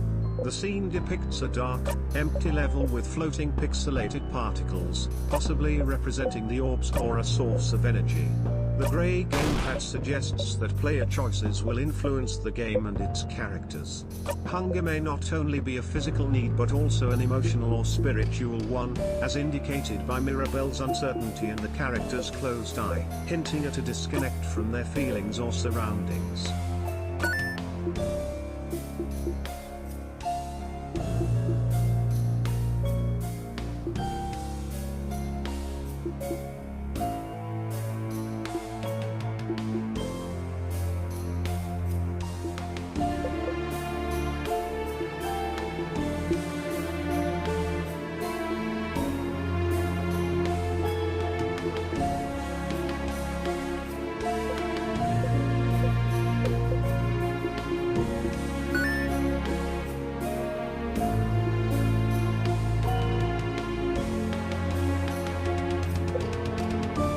The scene features 4 characters in a setting with brick walls and doorways, suggesting a connection to their environment and the orbs. The text indicates that one character feels lightheaded, hinting that their emotional state or hunger may impact their abilities and perception. This raises the question of whether their hunger or emotions influence their relationship with the orbs, which might serve not only as energy sources but also as reflections of the character's emotional balance.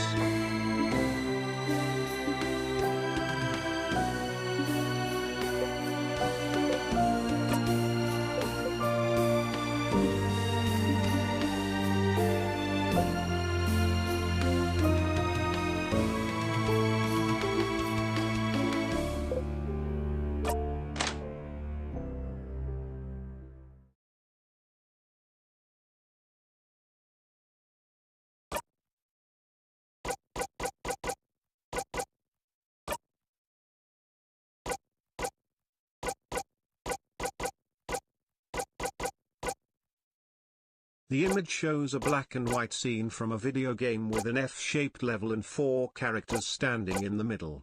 This setup suggests a puzzle or strategy game where the characters may need to work together. A character is positioned on the left side, with a controller nearby, indicating the player's interaction is needed to progress. The incomplete text on the screen suggests a narrative or dialogue element.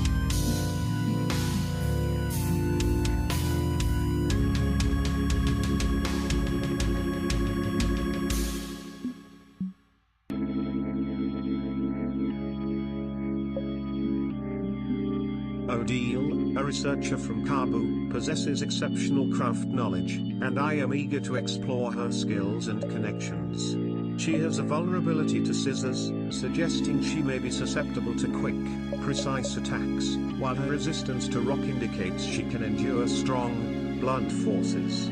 This combination of strengths and weaknesses could be significant in battles or puzzles. Let's explore Odile's research and connections. The image depicts a dark figure with a crown and swirling smoke, symbolizing power and mystery. The phrase "Can't you feel it, young lady?" implies the figure is trying to share a sense of awareness with someone, like the Odile or Mirabelle. The small, pixelated figures at the bottom may represent the influence of Odile's research on the community.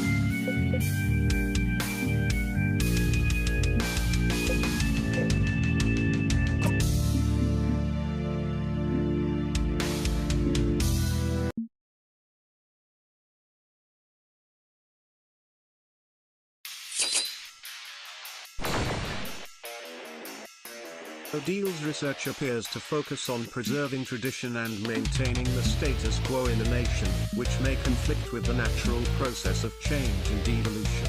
The character in the image, wearing a white jacket and having black hair, could represent a balance between opposing forces like light and darkness.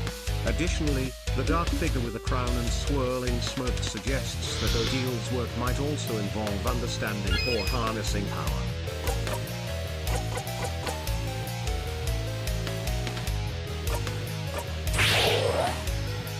Odile's research appears to be linked to the dark figure depicted as trapped within broken geometric shapes, symbolizing confinement and restriction. This suggests that her work goes beyond merely preserving tradition, it also involves understanding or controlling disruptive forces. The figure's solar nucleus hints at connections to the unknown and supernatural, indicating that her research may explore darker aspects of human nature.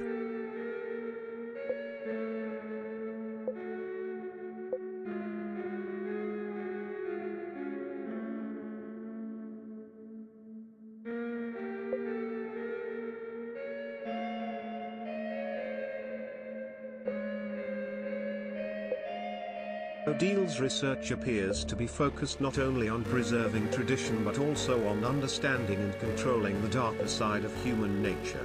The dark figure trapped in broken shapes suggests she may be grappling with her own inner struggles, attempting to balance her need for order with the chaos of the world. This internal conflict could be linked to her relationships with other characters, such as Mirabelle.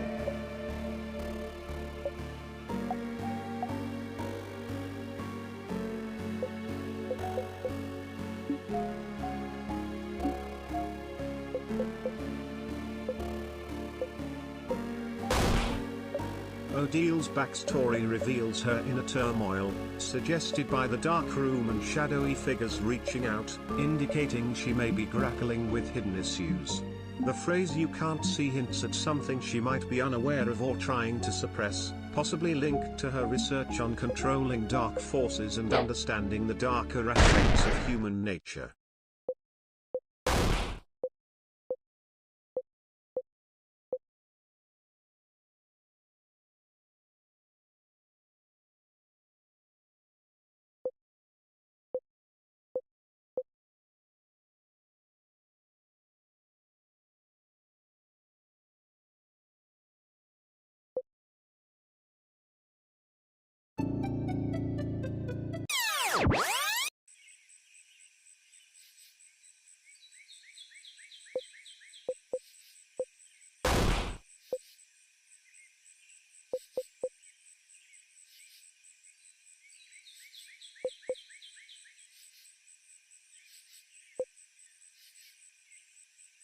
Odile's relationships with other characters, especially Mirabelle and the dark figure, are key to understanding her role in the story.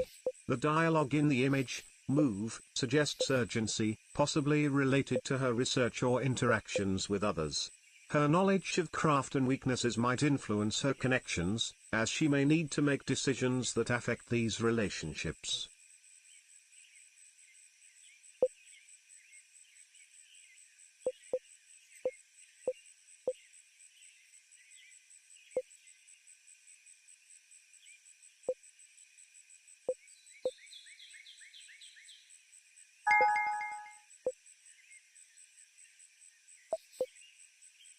Odile is a complex character whose motivations are closely linked to her relationships and the main storyline. The dialogue, "Did he really kill you in one strike?" suggests her vulnerability and fears regarding her abilities and the threats she faces. Her relationships may involve not only friendship but also elements of survival and trust. While her knowledge and skills could make her a valuable ally, they might also create tension if others perceive her as a threat.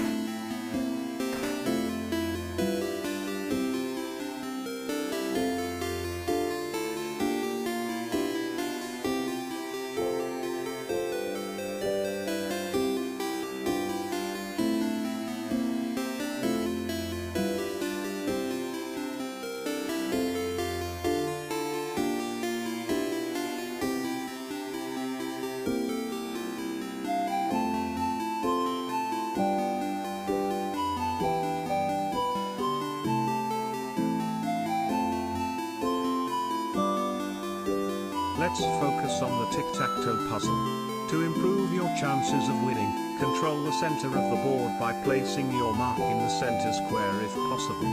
If not, prioritize blocking your opponent from getting 3 in a row while creating your own winning opportunities. Avoid common mistakes such as failing to block your opponent, not creating multiple winning possibilities, and concentrating too much on one area of the board.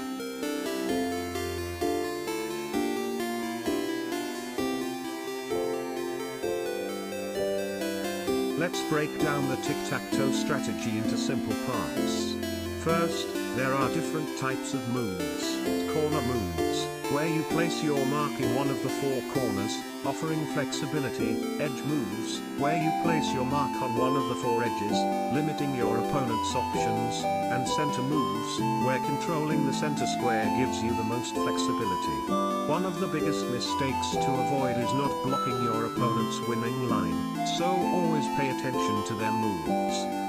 In tic-tac-toe, a good strategy is to control the center square, as it offers the most flexibility.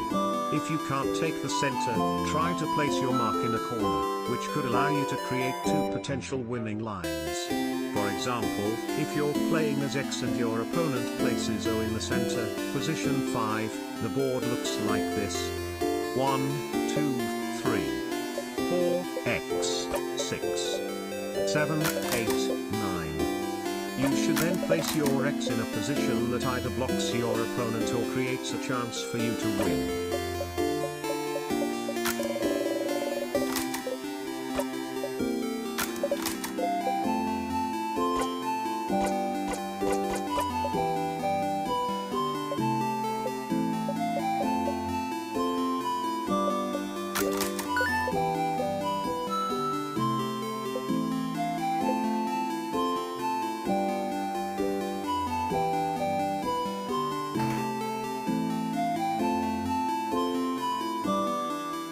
In tic-tac-toe, the key is to think a few moves ahead. The board looks like this. 1, 2, 3, 4, 5, 6, 7, 8, 9. If your X and your opponent is O, try to create a line of 3 while blocking your opponent from doing the same. If you can win on your next move, take the opportunity. For example, if the board looks like this. X, O, 3, 4, X, 6, 7, 8, O.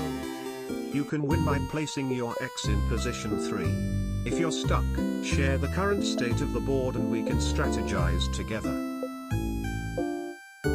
To win at tic-tac-toe, you need to get 3 of your symbols in a row, either horizontally, vertically, or diagonally.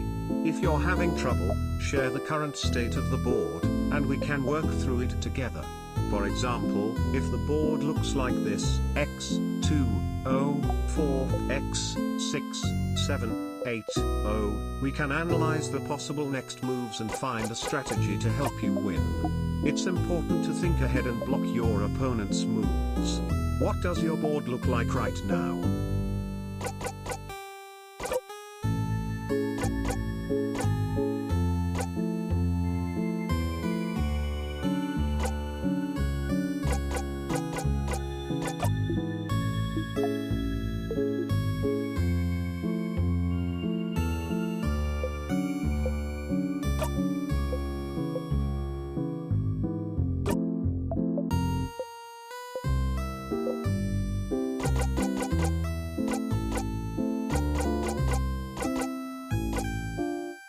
It seems we've moved away from the tic-tac-toe puzzle and into a mysterious forest setting with a glowing background.